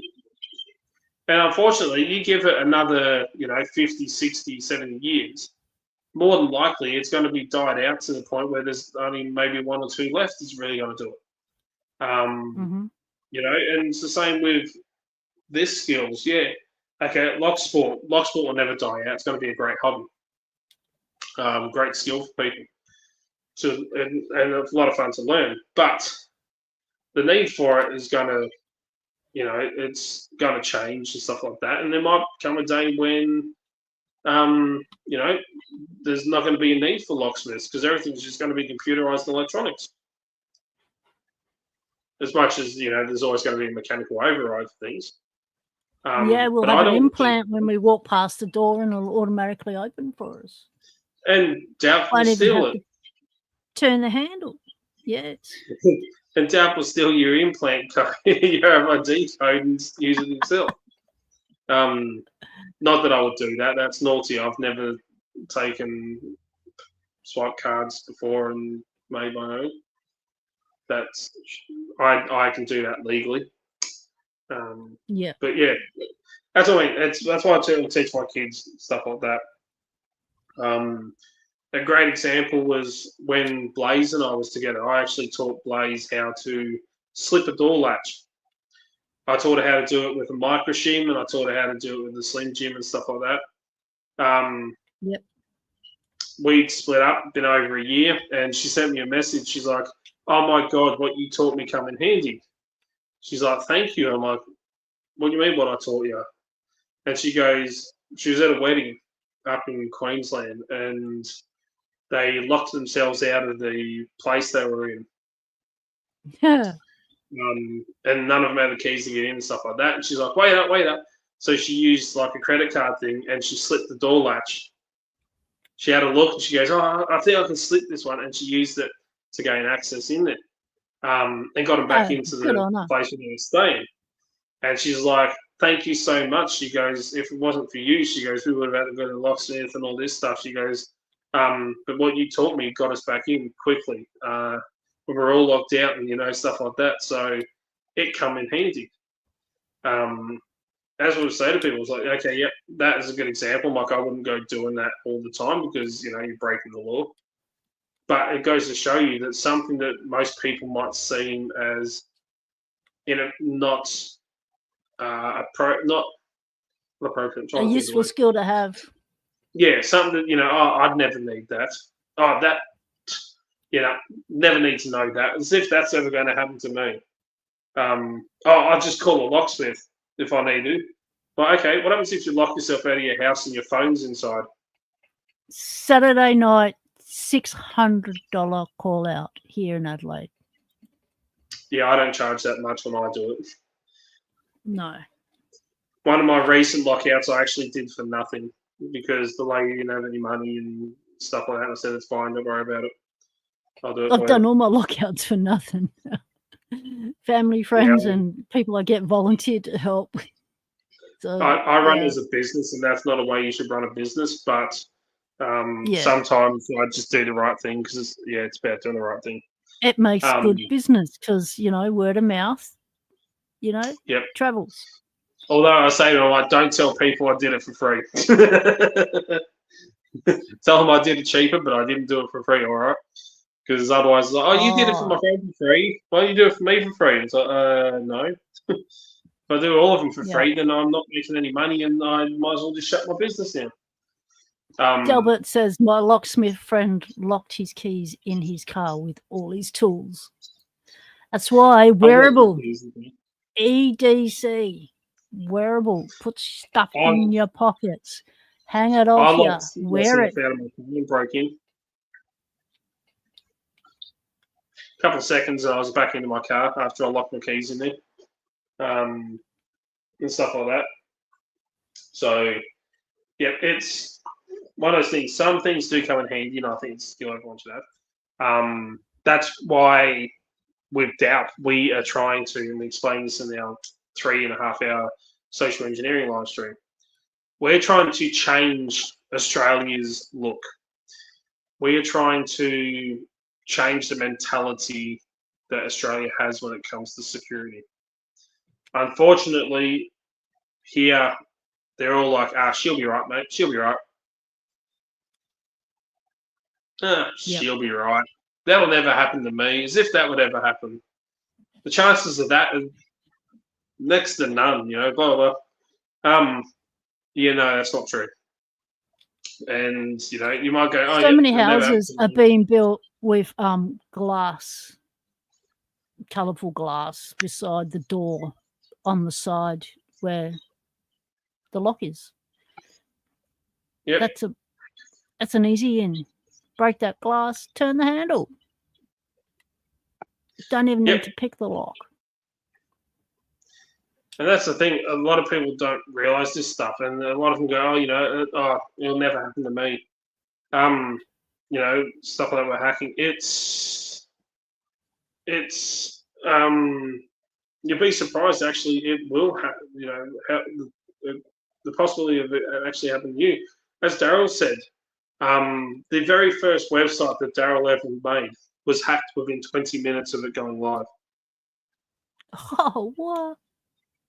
20 minutes of going live. The first website he ever made back in the day, before he started really diving into cybersecurity and stuff like that. It was, need for no one. It wasn't like a massive, extremely popular, website or anything like that. It was just a brand new one that had only been up for 20 minutes and it was already hacked.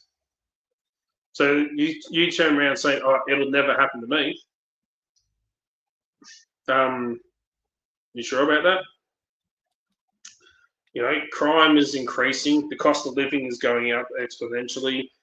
The cost of living. And people can do the crime from behind their computers now. Like, they don't even have to come into your house. And the fact that, the cost of living has increased by over 350. We're actually at about 425 to 450% now. That's how much it's gone up since the 1950s. Given inflation and stuff like that, the basic wage, given inflation, has not increased since the 1950s. So that just shows you how much cost of living's gone up, yet people can't afford to. That's Australia. So we've gone from, TVs, computers, stuff like that being the most stolen item, is now meat. Meat was the most stolen item in the last 2 years, 3 years.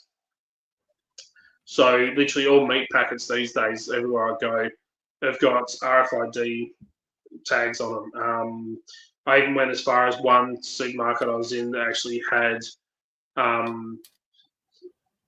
the meat kind of locked in cases and stuff like that. What? So it just shows you how far people have gone to stealing meat and essential items that they need to live.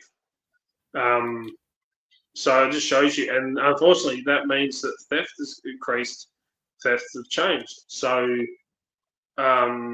shops now, a lot of supermarkets, like, for example, Coles here, now have barriers in place at all the checkouts. So you can walk in through the main doors, go into the supermarket, but to get out of anywhere, there are barriers in place. And you have to, like, once you've paid for your stuff and stuff like that, there's cameras that view you. The barriers won't just open up if you walk up to them. They either have to see you at one of the checkouts, or one of the operators that are there have to press a button on a remote to open up the barriers for you and let you out the supermarket. So it just goes to show you that, you know, that people have to put stuff in place. Even with the security guards there, which they all wave to me and all nod to me like I'm a freaking security guard. So it just shows you that, you know, supermarkets putting stuff in place. So don't think just because you know nobody or, you know, whatever, that it won't affect you or it can't affect you. As we said in the social engineering live stream, and James will say, and even back me up on this one in the comments, your home routers, we can gain access to enough of them. If we gain access to multiple routers around the world, then we can use that as a botnet system and use it to attack stuff. And then when, you know, they trace back the IP addresses, oh, it's coming from your place, or was that you? No, it wasn't me. Well, it's all come from your router. So even your home network system, you might think, oh, I don't do anything, I don't run a business off it.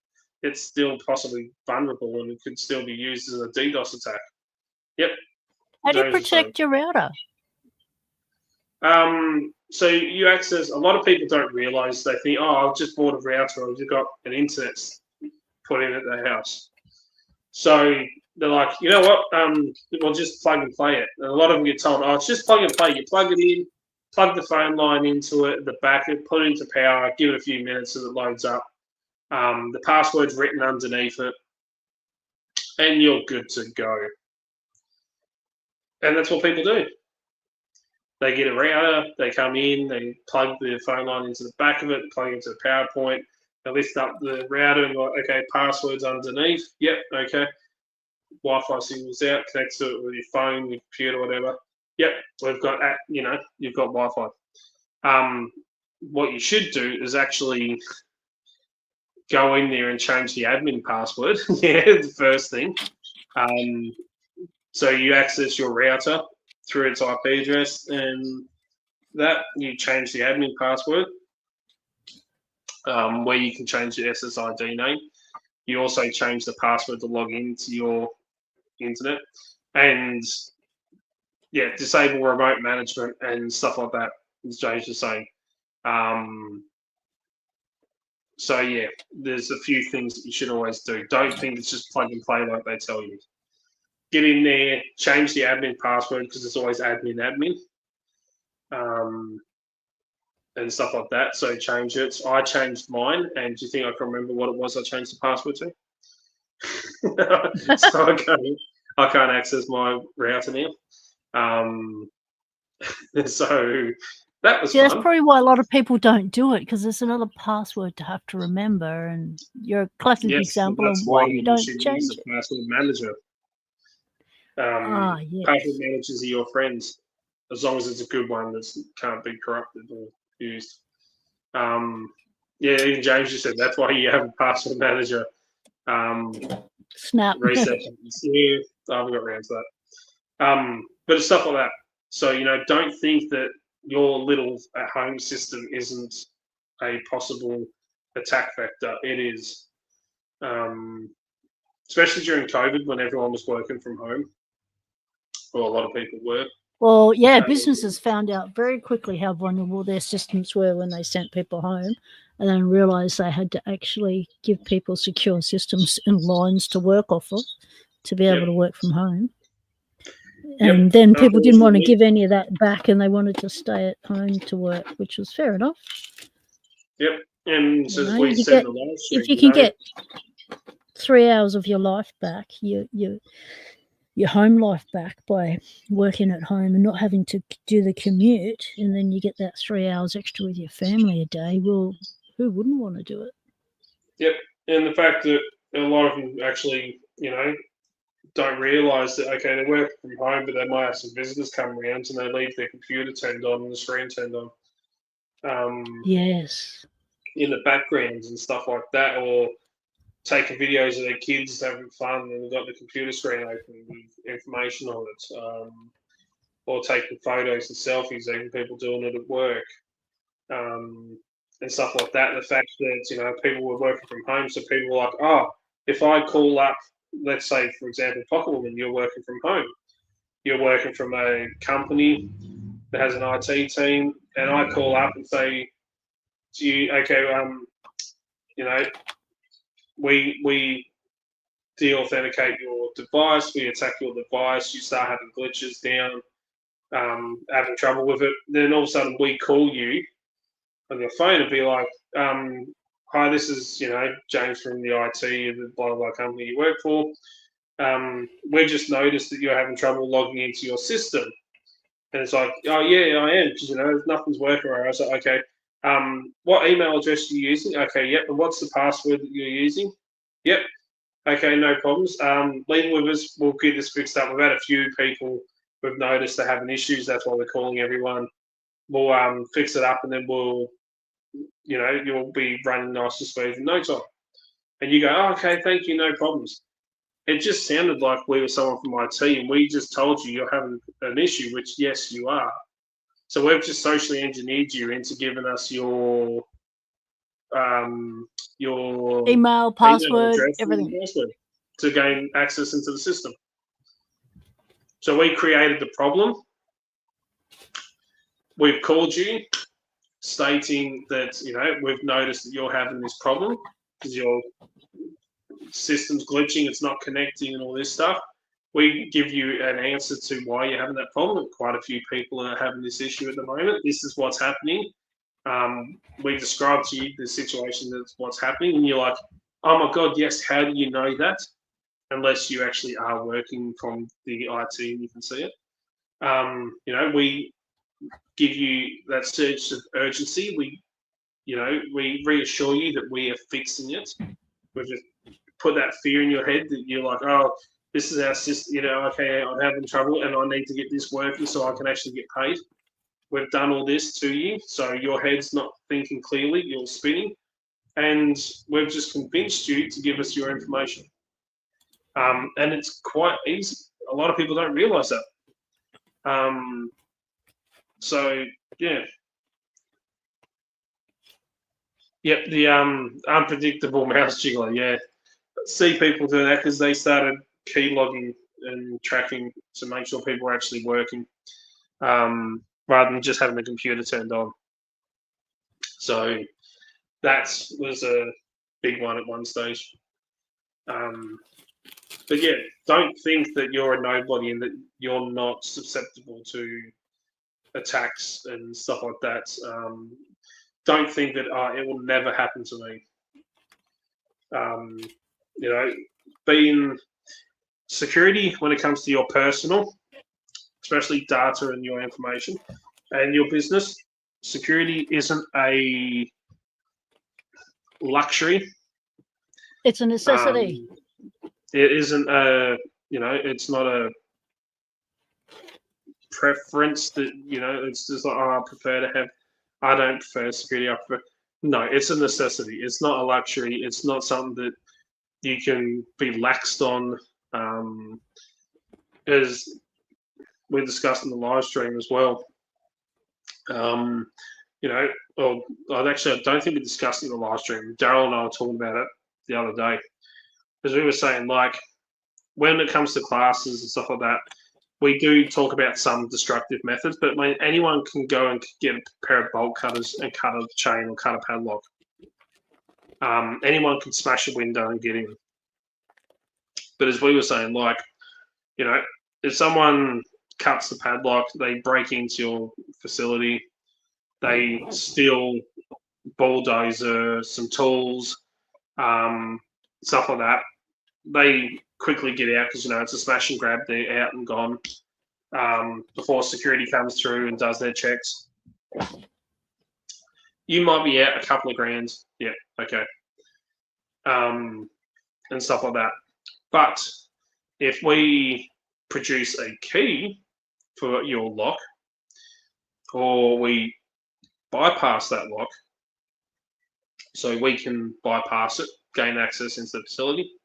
Lock the padlock, go in, take stuff, come back out, lock the padlock back up again, leave, come back a week later, bypass the padlock, whatever, get in, take more stuff, get out, lock the padlock on the way, leave. We can do that over weeks and months. And if we were to take, a little bit at a time, you're less likely to notice. We can steal a lot more money's worth over a prolonged period of time if we can get in and out and make it look like we're not there, than leaving evidence of a cut lock or a smashed window. So that's why a lot of high-end criminals and stuff like that will use the entry methods that we teach about, because that way then they're not leaving evidence. And if the security guard's doing their rounds and they look and they see a padlock hanging off the chains has been cut, they're going to notice that something's up straight away and look around. Whereas if you bypass the padlock and get in and then lock the padlock back up, when the security guard does their rounds and they go out and look at the gate and like, yep, padlock's locked, no problems, keep going. Yep, they put their little bit of paper on it, off they go. Done that one, off to the next place. They don't even have to do a search of anything. Whereas they see the padlock's working, they're going to go in and search that facility. And, looks like it's locked up. That's the thing. So doing what we teach about and why we teach about non-destructive entry methods is because at the end of the day, you can lose so much more money through our methods than what you can from a smash and grab. Yeah, breadcrumbs add up, exactly. Small losses just look like accounting errors, or someone might have taken over a piece of equipment, kind of thing. And over a period of time, you can take a lot more than, a quick smash and grab kind of thing. So that's why we teach about what we teach about, and why a lot of people don't realise that either and don't think. Because a lot of people think, they're just going to cut the padlock and get in. They're going to smash the window and get in. But we see that, yes, a lot of people, criminals do that. A lot of them will just smash a window to your house, get in, take your TV, your PlayStation, your guitar, your cologne collection. But that's your opportunistic crook, Whereas you go for one that's targeting and planning what they want and doing a good shop, and you just happen to have it. You've been cased out for months. They're not going to leave a trace. No. I like how you just ignored the fact that I said about my cologne collection. But that's the like they come in, let's say they take the cologne collection, that's over $700, gone, done. Whereas if they snuck in thousands of dollars, they snuck in over a long time and kept taking more and more and more, well, it adds up. Well, the police dogs will be able to track them if they start taking the cologne, because they'll just be able to follow the scent, Delp. So your cologne is by default security safe. Yeah, I suppose. Yeah. But that's the thing. This is stuff that people don't think about. They don't realise and don't think about. And that's why it's our job to make you think about it. I don't have an alarm on my cologne collection. I did show PWs how much it's grown before we started the stream. I'll take my phone around there and show you. Those of you that are interested. It started off with one bottle and then it ended up with 3. But it's not just the cologne. Like, the actual bottles are cool. And now it has grown. So the one that started it off was the Spice Bomb by Victor and Rolf. That one's like $200 for me to buy, but I didn't pay that much. I only paid $100. Then I bought the Azaro Wanted by Night. I was after the Most Wanted, but they didn't have it, so I ended up buying that. And then I purchased the Versace Euros. and that was it. I only had the 3. I was happy with that. That was it. So I thought. Then I ended up they're a getting bit addictive. I might just get another one. I'm starting to get a bit addicted to the solvent. Then I bought the Cremo Spice and Black Vanilla because that's similar to the Spice Bomb Extreme that I've been after, but I haven't been able to get it. And then I was waiting for a script to get done in the chemists, and I'm like looking around, and I'm like, oh, I want that one. So I ended up buying after that the Hugo Boss bottled eau de parfum, which is really nice. I actually do like that one. I'm like, right, that's it, I'm done. Then 2 days later, I went in and purchased Club de Noir Intense Man. So this is a clone of Creed Aventus. Creed Aventus is like $500 for a bottle. So this is only like $60. So I bought that. Cheaped out, cheap. And then I ended up purchasing another one, which was Club de Nuit Urban Man Elixir, which is a clone of Dior Sauvage. Dior Sauvage is about between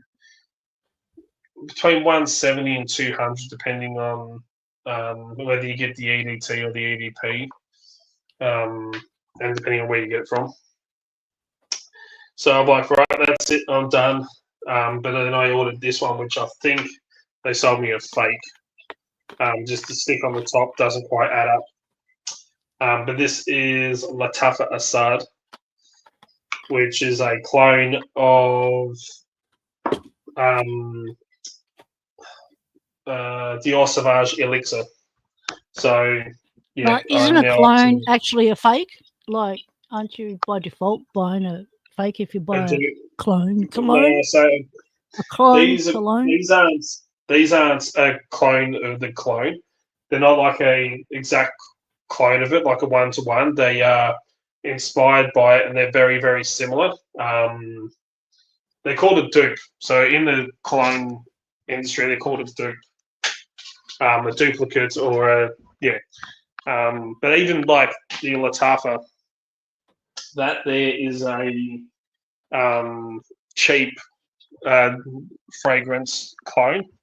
It's a cheap one to buy, but there's also fakes of the fake, or fakes of clones, if that makes sense. So yeah, it's there's a big rabbit hole to go down. Big rabbit hole. But yes, at least I do smell nice. And it's not like I can just wear one. There's some you can wear all year round, and stuff like that. But I like to have some for winter, some for spring, some for summer.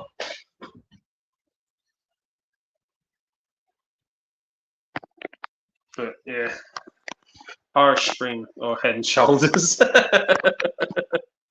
I use Head and Shoulders. It's reading through. Mane and Tail is not bad. Mane and Tail. That one's funny. I'll give you that. I was waiting for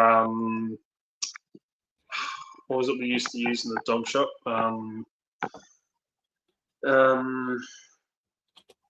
Mallow wash, the defleeing stuff for dogs. Back when I worked in the dog business. Reading comments. I have a dog who's lost.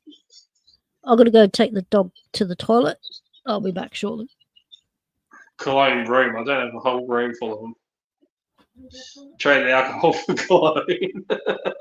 No, I still like alcohol. False alarm. She wanted a snack instead. Ah, Head and Shoulders is actually different in many countries. Some beans. Yeah, because of my autistic traits and my slight OCD, I have to use the same shampoos and stuff like that. So mine's Head and Shoulders. I do really prefer the Old Spice, Head and Shoulders Old Spice, but if I can't get that, then the normal Head and Shoulders. But that's it. I can't use any other shampoo and conditioner. I have to use the same toothpaste, drink the same coffee. Yeah. Colognes, I always wore Brut. Always wore Brut. so what made you decide to broaden your horizons? Because I got told I smelled like an old man. You were wearing Brute. Because all the male residents at work, the deodorant they buy in for the men is Brut. So all the elderly men at work all had Brut.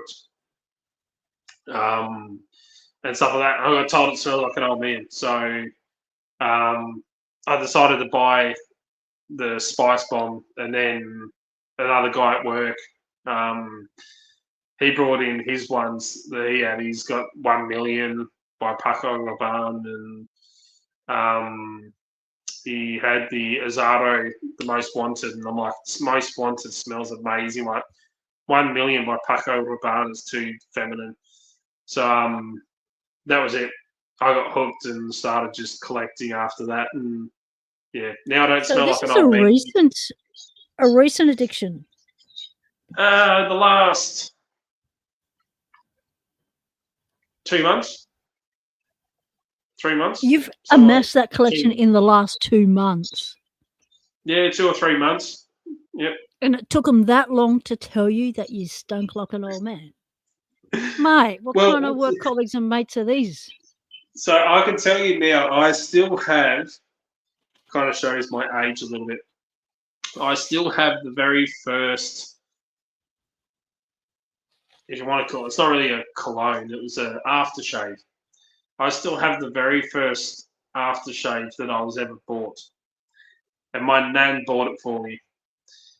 And to show my age, it was Blue Stratos. Oh, what?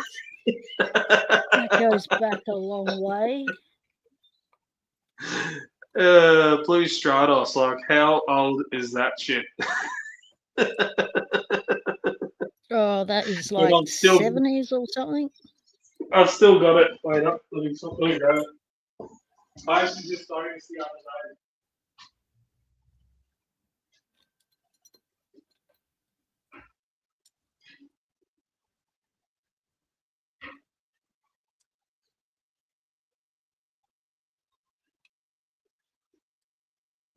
Oh, and I still have Brute. I just have Brute for a antiperspirant. But I've still got the bottle. It was covered in dust, and the lid was stuck on it. But still have Blue Stratos. See, that'd be a collector's item these days, especially since it's still got some of the poison in it. It's actually, you can buy this from Chemist Warehouse for $6. Oh no! So you can still get it. As soon as I opened it, it's like PTFD set off.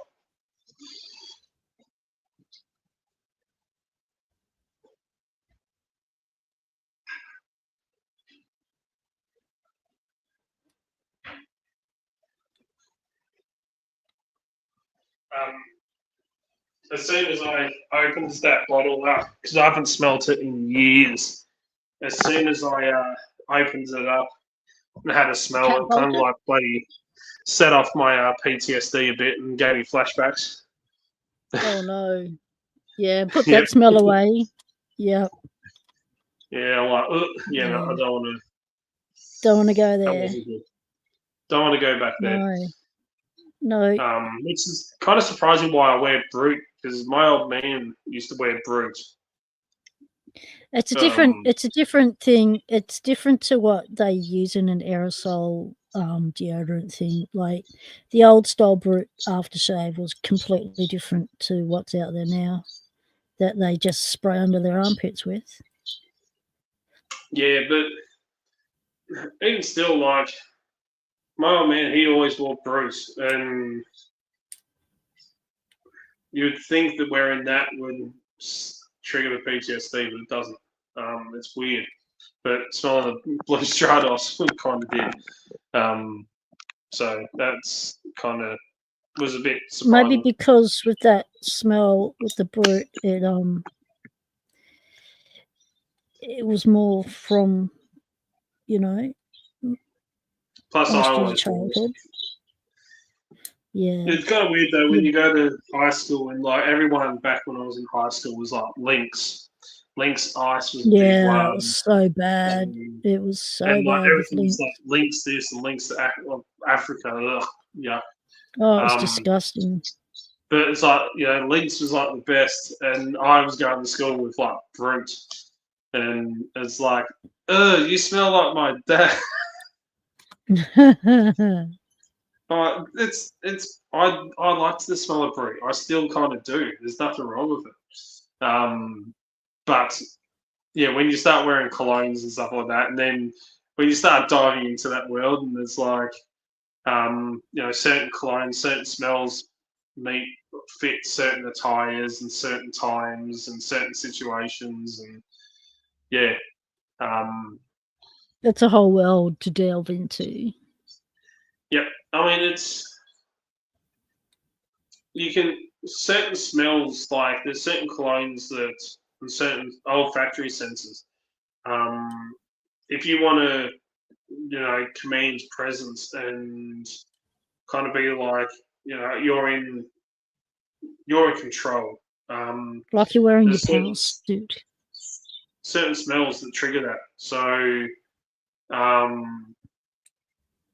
you know, like for example, Creed Aventus. Creed Aventus is a $500 cologne, and the smell of it, you know, people like rich businessmen, you know, men that know what they want. So you could use something like a cologne as part of social engineering, because if people have been conditioned to know that these smells in a workplace denote hierarchy based on what you can afford to wear, then just by wearing that on a premises could socially engineer, couldn't it? Theoretically, as a part of it, yeah, you can use it as a part of it to sell yourself. It's kind of interesting. When you watch the fragrance videos, like one I watch is Curly Fragrance. One of the biggest YouTubers in fragrance is Jeremy Fragrance, but I don't really like him. But people like Curly Fragrance and Gent Sense and stuff like that. But there's a couple of others out there. I've watched ones where they've done battles, so they'll have like 3 or 4 colognes, and they'll go out. She'll go out there on test strips, and she says to like these women, "Okay, have a smell of this one, and then, you know, tell me, do you think does it work for a man? Yes or no? You know, what would you rate it if a man wears it? How sexy is it? Would you rate it out of, you know, like 0 being not sexy and 10 being really?" And what are your thoughts on the smell? And there's certain fragrances and stuff like that, in certain scents that when she says them, she doesn't tell them what they are. She goes, "Oh, okay, what kind of a man would you think would wear this?" And some of them, they smell it and they're like, this is definitely like a businessman. That's why it's like, it just gives you that whole businessman, like CEO of a company. Like, you know, certain smells would make them think of, you know, certain things. So you can use sense of smell, because your smell, your sight, your touch, and all that is all olfactory senses. Yeah, it's all part of communication. It's part of communication. So you can use that to your advantage in selling it as as a part of social engineering. I remember back in high school, one of the guys that was in the class that I was in,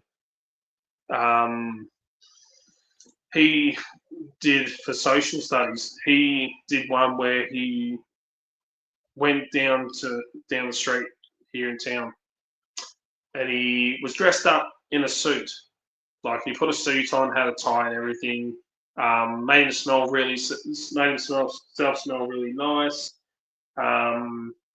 And stood there, and he had a clipboard, dressed like he was dressed up really, really nice, and was just saying to people, he was like asking them a question, and he's like, "Oh, do you think I look, you know, approachable, blah blah blah. Would you talk to somebody like me if you saw me standing there?" And tick yes or no, like kind of thing.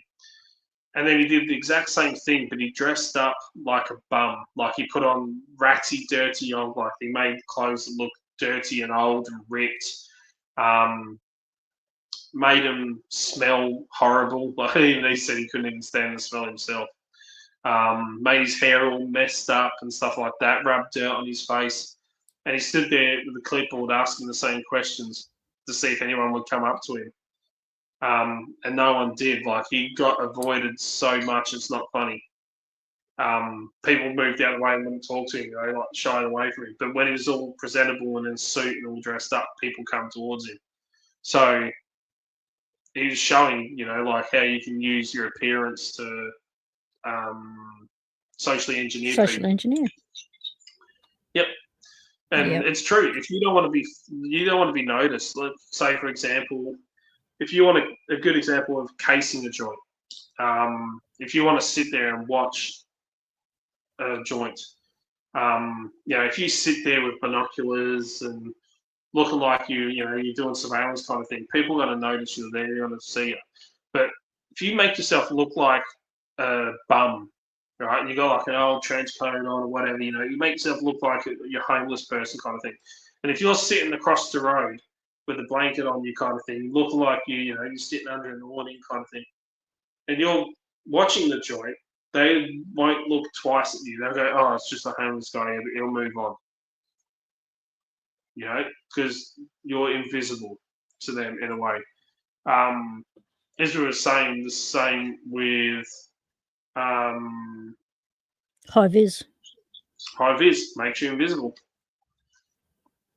So it's all about, situation you're in and assessing that situation and seeing what works. We do use a part of social engineering to taper and change our courses to suit the type of environment we're in.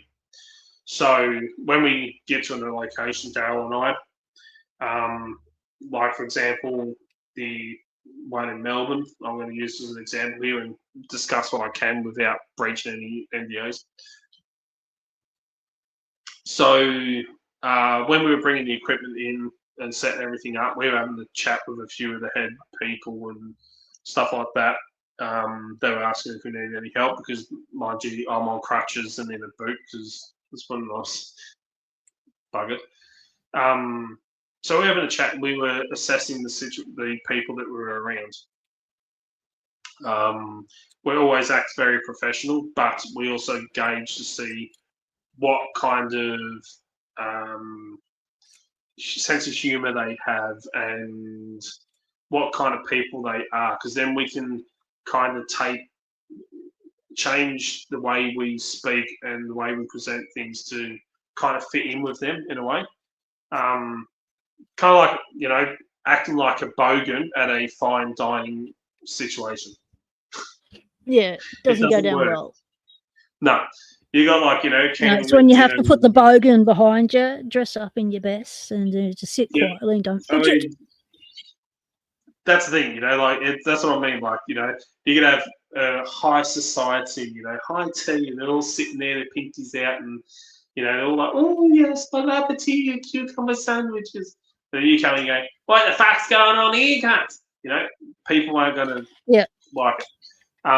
So we use social engineering to, change the way we pronounce things and the way we teach things to people to get a better interaction with them.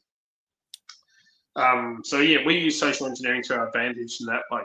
If we go up and introduce ourselves while they're setting up and we hear and, dropping a couple of F-bombs or whatever and stuff like that, then we know, okay, when we talk to them, we can use humour and kind of put some swearing in our humour kind of thing.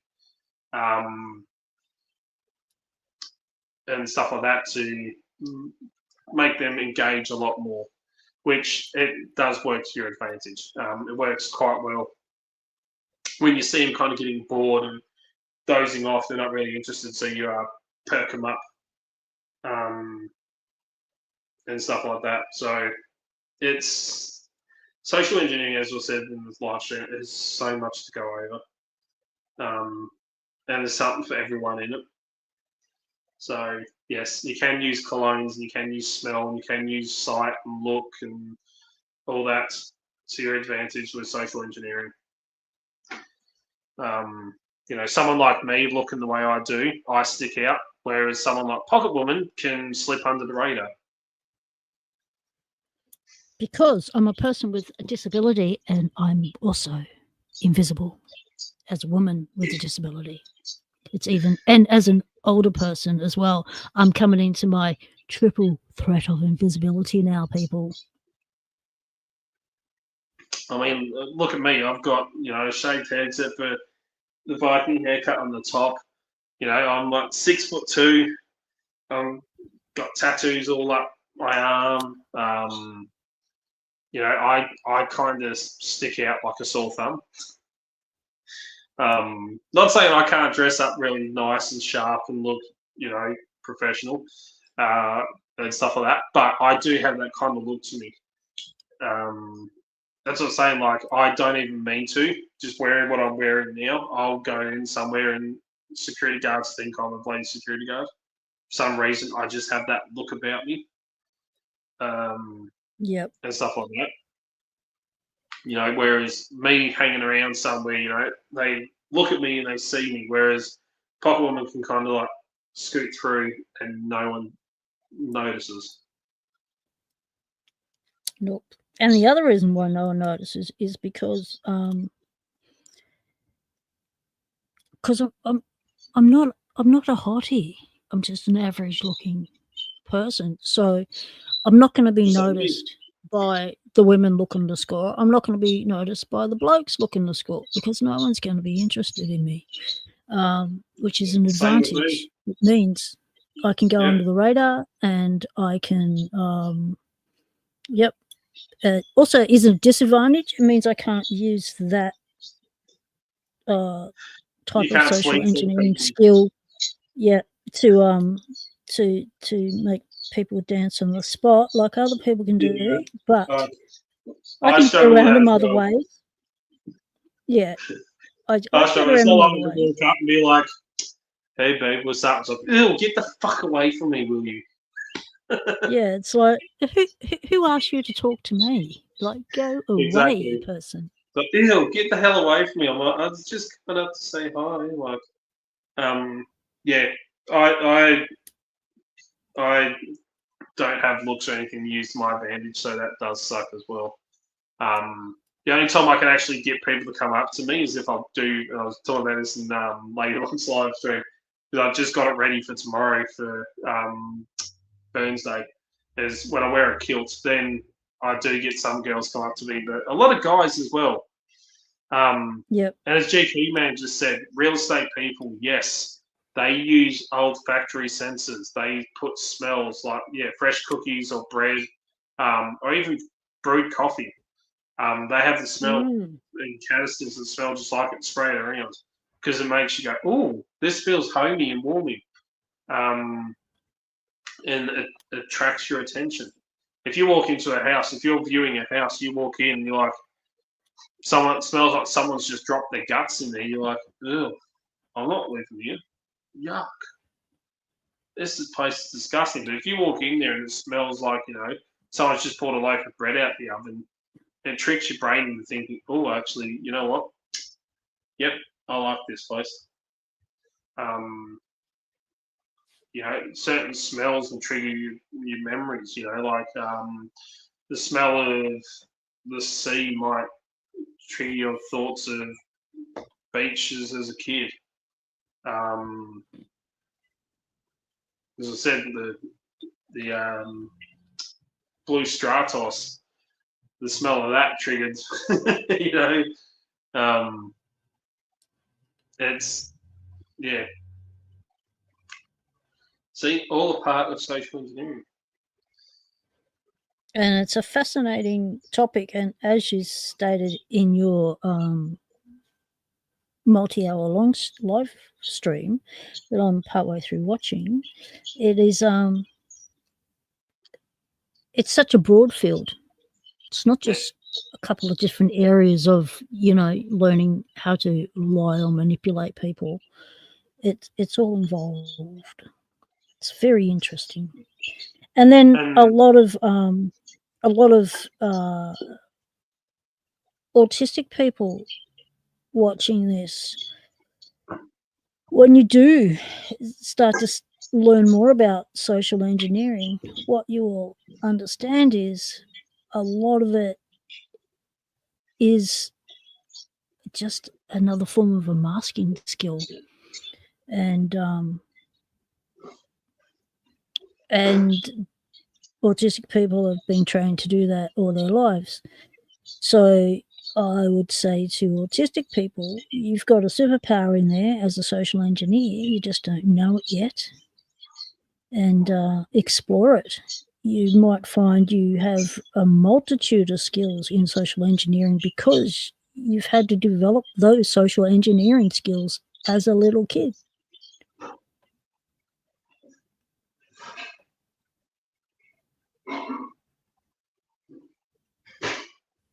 Now I'm trying to decode this without getting it too wrong from the start. Tie in the freezer.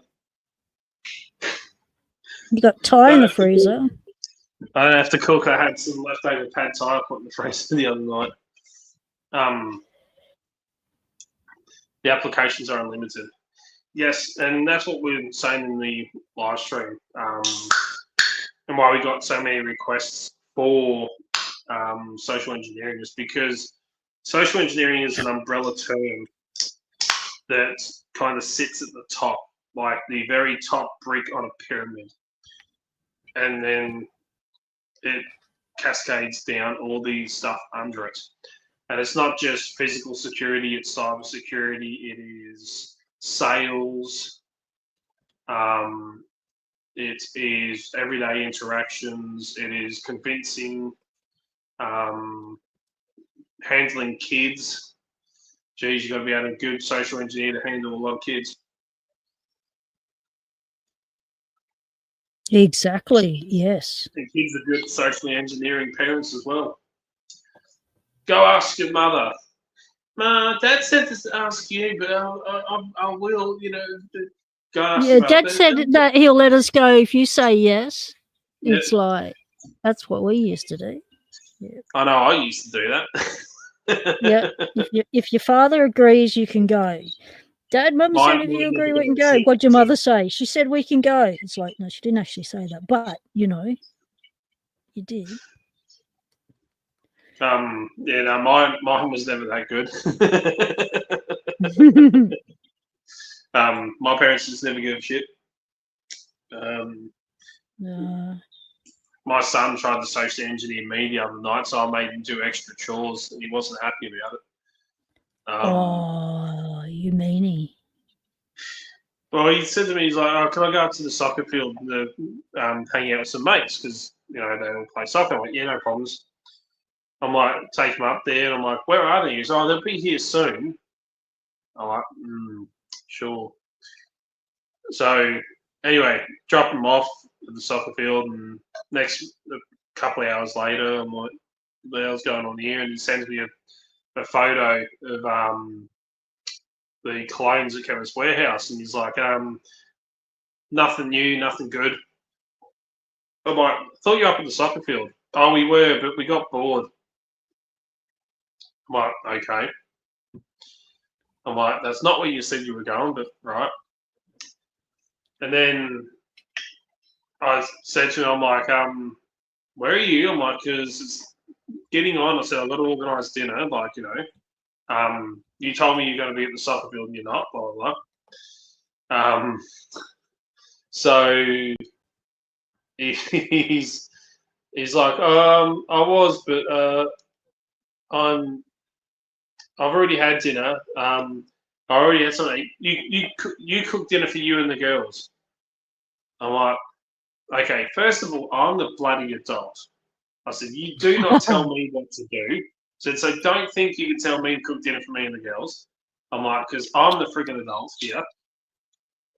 I'm like, you bloody little shit. I'm like, and second of all, I said, you already told me that you were going to the soccer field. I said, you've already, lied and said you would just pop down to the Chemist Warehouse, which is actually a couple of blocks from the soccer field.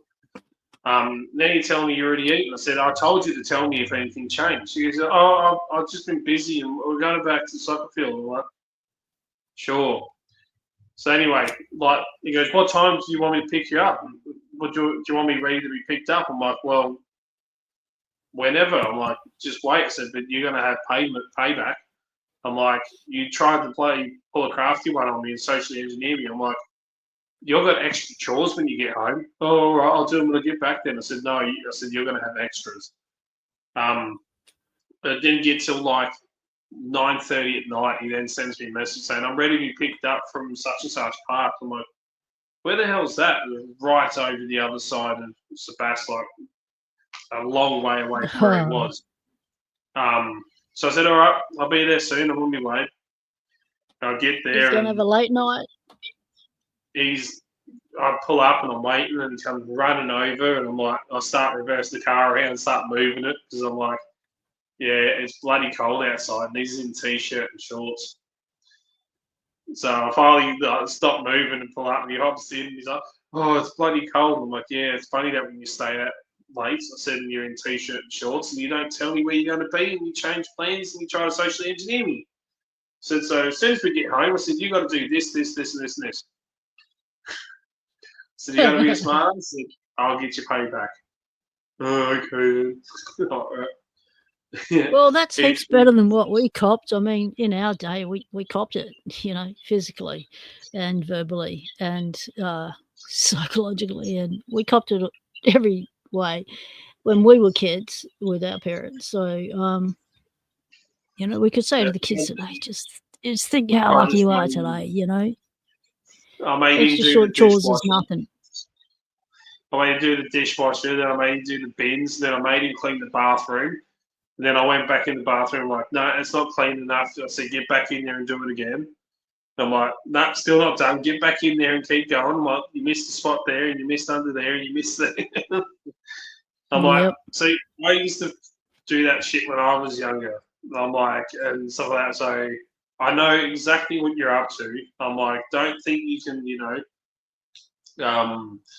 lie and manipulate me and socially engineer me by saying one thing and doing another, or saying, no, I told you we were going to go and do this. I'm like, that's not the way it works. Like, there will be payback. Yeah. Kids these days think they're smart and they forget, like, we did that shit. Different technologies, still same result. Still grounded, extra chores, or cop it. The big ones here is Eshays. Eshays that, think they're gangsters and think they're so cool. They're 12 and 13-year-old kids that ride around on scooters wearing red Nike What's an shoes. Eshay? Oh, an Eshay. What's an Eshay? So it's even worse than a Westie. An Eshay is worse than a... No, really? Yep. They wear like fake. I didn't think there was a worse than a Westie. I didn't think there was another category beyond Westie. When I grew up as a Westie, there was only a Westie. There was nothing below us. We were it. We were as far as you could fall. So you got like Bogans, Westies, and then like under the screen, like the bottom is what's called an Eshay. So they wear. You can tell an Eshay because they wear bright red runners. So they have to wear bright red runners, like Nikes and stuff like that. They wear fake designer shirts. So they'll have like a Gucci shirt on, but it's a fake one. You know, like they're like, oh, it's a $600 shirt, mate. No, you paid like $10 off a Temu for it, and stuff like that. They think they're gangsters. There's a guy on YouTube, and he's friggin' hilarious. He does these videos where he's like, Eshe, bro, look at you, man, sweet moves. You know, look at the stuff I do on the scooter, you know, and so he picks on Eshe, something shocking. It's freaking hilarious. But they think they want to be gangsters, and they think that they're tough and they're scary and stuff like that. They try to pick fights with anyone. You even look at them and go, do you want to go, bro? Come on, I'll fight you. They're backing up as you walk towards them. They're backing away. They're like, come on, I'll stab you. You know, I'll take you out. I'll stab you. They're all bark and no bite. But they think they invented a language. So there's Eshe talk, as they call it, the Eshe language. And they think they invented this really gangster language that no one understands. Because they invented it and come up with it, and it's theirs. It's called Pig Latin. I've heard of Pig Latin.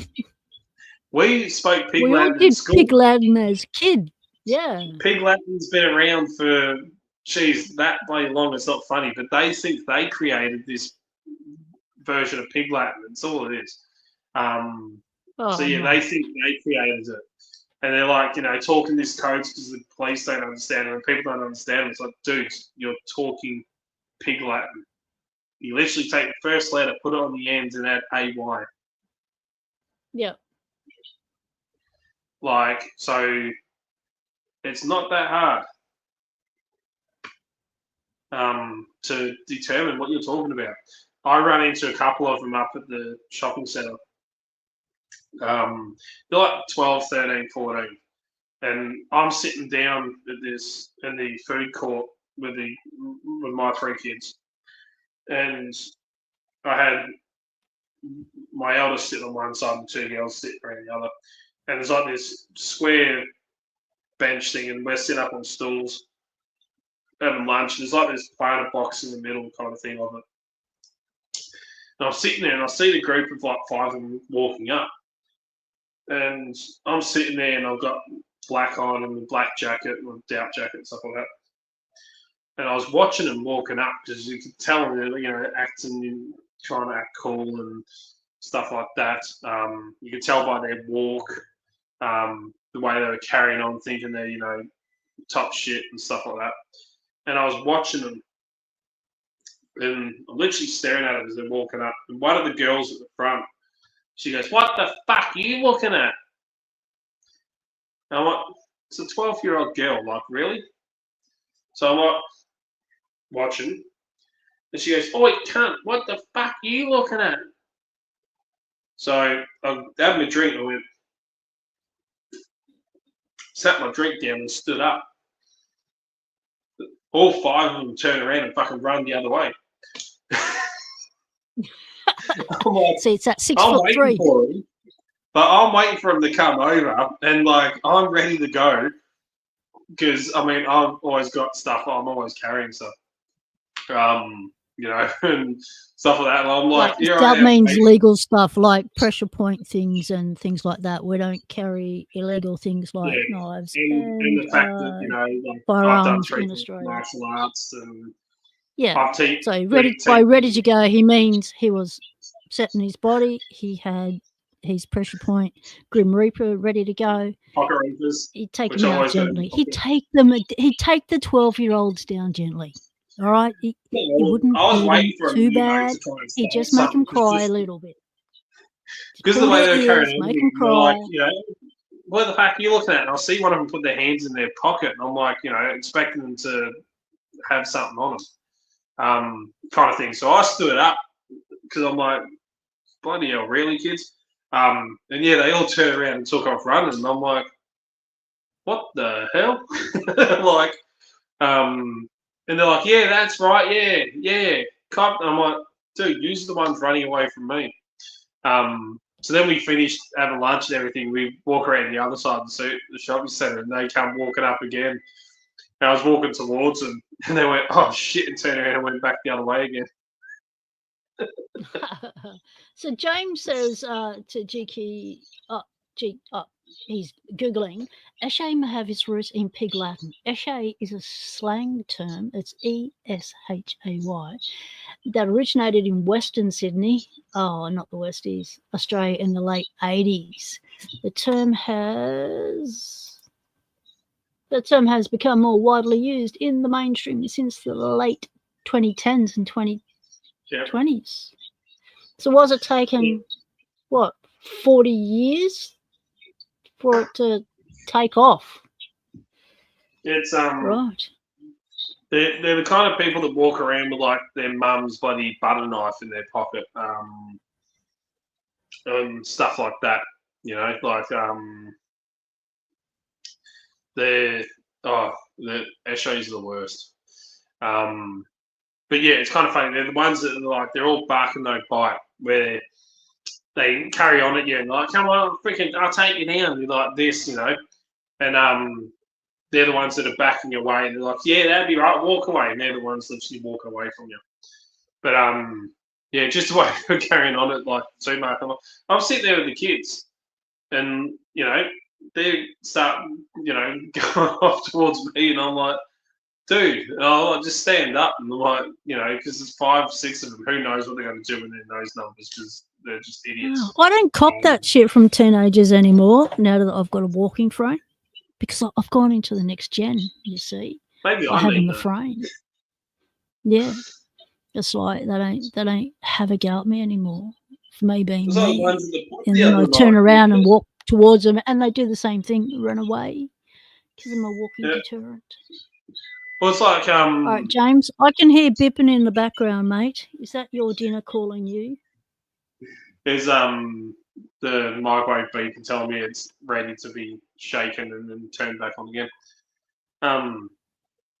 You know, stuff like that annoys the hell out of me. Like the way that younger people try and treat older people, and try and cause trouble and shit like that. And it's like, dude, it's just not worth it. It's that shows that. They think it's so cool as well, and it's like, dude, you're not. Like, I had at the pub a couple of weeks back when some drunk wannabe cowboys, urban cowboys, wannabe country people that are not trying to instigate fights and stuff like that. And I was watching them as soon as they come into the pub. I'm like, these guys are going to be fucking trouble or not. And then, yeah, as soon as they started to arc up, I was ready. But they ended up barking as they walked off. As I was saying, Daryl's, as I call them, chihuahuas. They have that little dog personality and thinks it's a big dog when it's not. Little mutts. Yeah. Little yappers that, you know, think they're big and scary dogs, but they're tiny little fucks. Ankle biters, that's right, GK man. Yeah. Well, Del, we're going to call it a night now, mate. I'm going to let you go and have your dinner. Yeah, I'm going to be up early and go to this market. Stirred but not shaken. Shake it, stir it. You got the market. Shake it like a Polaroid picture. Yes, exactly. Thank you so much for joining us this evening, Del. Much appreciated, and for hanging out on Lady Lux's stream as well. You've had your fill of Locksport for tonight. Friday nights are back. Locksport Friday night. Locksport is back. Del's back doing Friday night Locksport. Well, this week, yeah, because I had the kids all week, and now they're back at their mums. So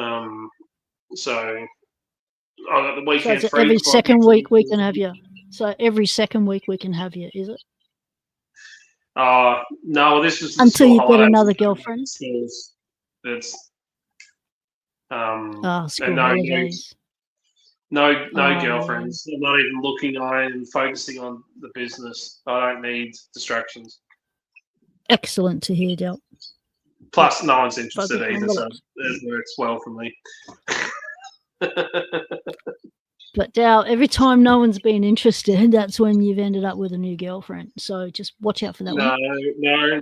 The only ones that have been interested are the old folks at work. Now, you can't go there. That's crossing work client boundaries, Dal. You can't be jumping a 90-year-old. You might just break a hip. And I mean jumping over her when she's, tripped over on the floor. Don't jump over her. definitely not going there. Oh, gee, key man, it's 10 to 6 there. You might as well stay up, mate. The sun's almost up. You pulled an all-nighter for us. Good on you, GQ. Yeah, like your 24-hour live stream when I'll go to bed at like 5 o'clock in the morning, get up early and go to work. That was bad. that was bad. Almost 3 a.m. with Delbert. Wow. At least us Aussies, it's not midnight or anything at the moment. It's only coming on to 9:30. It's 9:21 here.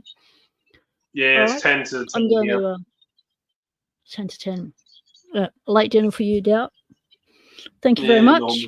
Thank you to everyone in chat for being here. Much appreciated. It's going to be in small numbers, but hey, if you're not here, you're not gonna know what's going on unless you watch the replay. And people don't watch replays of 3-hour live streams, so which means you have missed out. Oh, they might. So you have to be here. Oh, you never know. We'll see. We'll see. No, I just enjoy doing them. Yeah, I don't care if people watch afterwards. Just like participating at the time. Yep. Okay, everyone. Thank you so much, and enjoy the rest of your morning, day, your Friday if it has become Friday, your Friday evening if it's later, getting into later evening in Oz. What's that, James? The Southern Hemisphere, and Saturday. Sometime I do later. I have no idea what that is.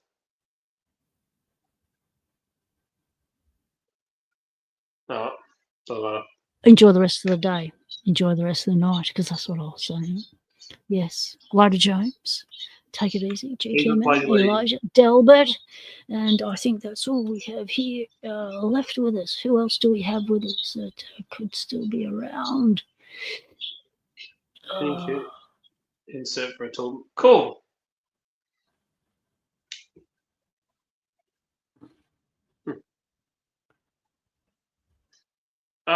Catch us later. Don't know who else is here because no one else has chatted in a while except those four. So thank you very much for participating, helping those wriggle those algorithms along by the community participating, which is what YouTube wants. Dubs get monetization. Yes, and we're going to push for Doubt's monetization next. I'm already monetized. Doing some. You already monetized? I've been monetized for ages. Right. So you're already done. All right, let's push for my next level of monetization. Got to push for someone's. Let's push for mine. Push for yours. Yeah. I did mine when become a business. So, well, a little while after become a business, probably about 3 years ago, something like that. So. But you'll get there. We'll push for it. Yep. No worries. I'm off. So thank you all. All right. Enjoy the rest of your night, Del. Keep it legal. As always. Till next time. Cheers. Yeah. Stay legal. Temptation is everywhere.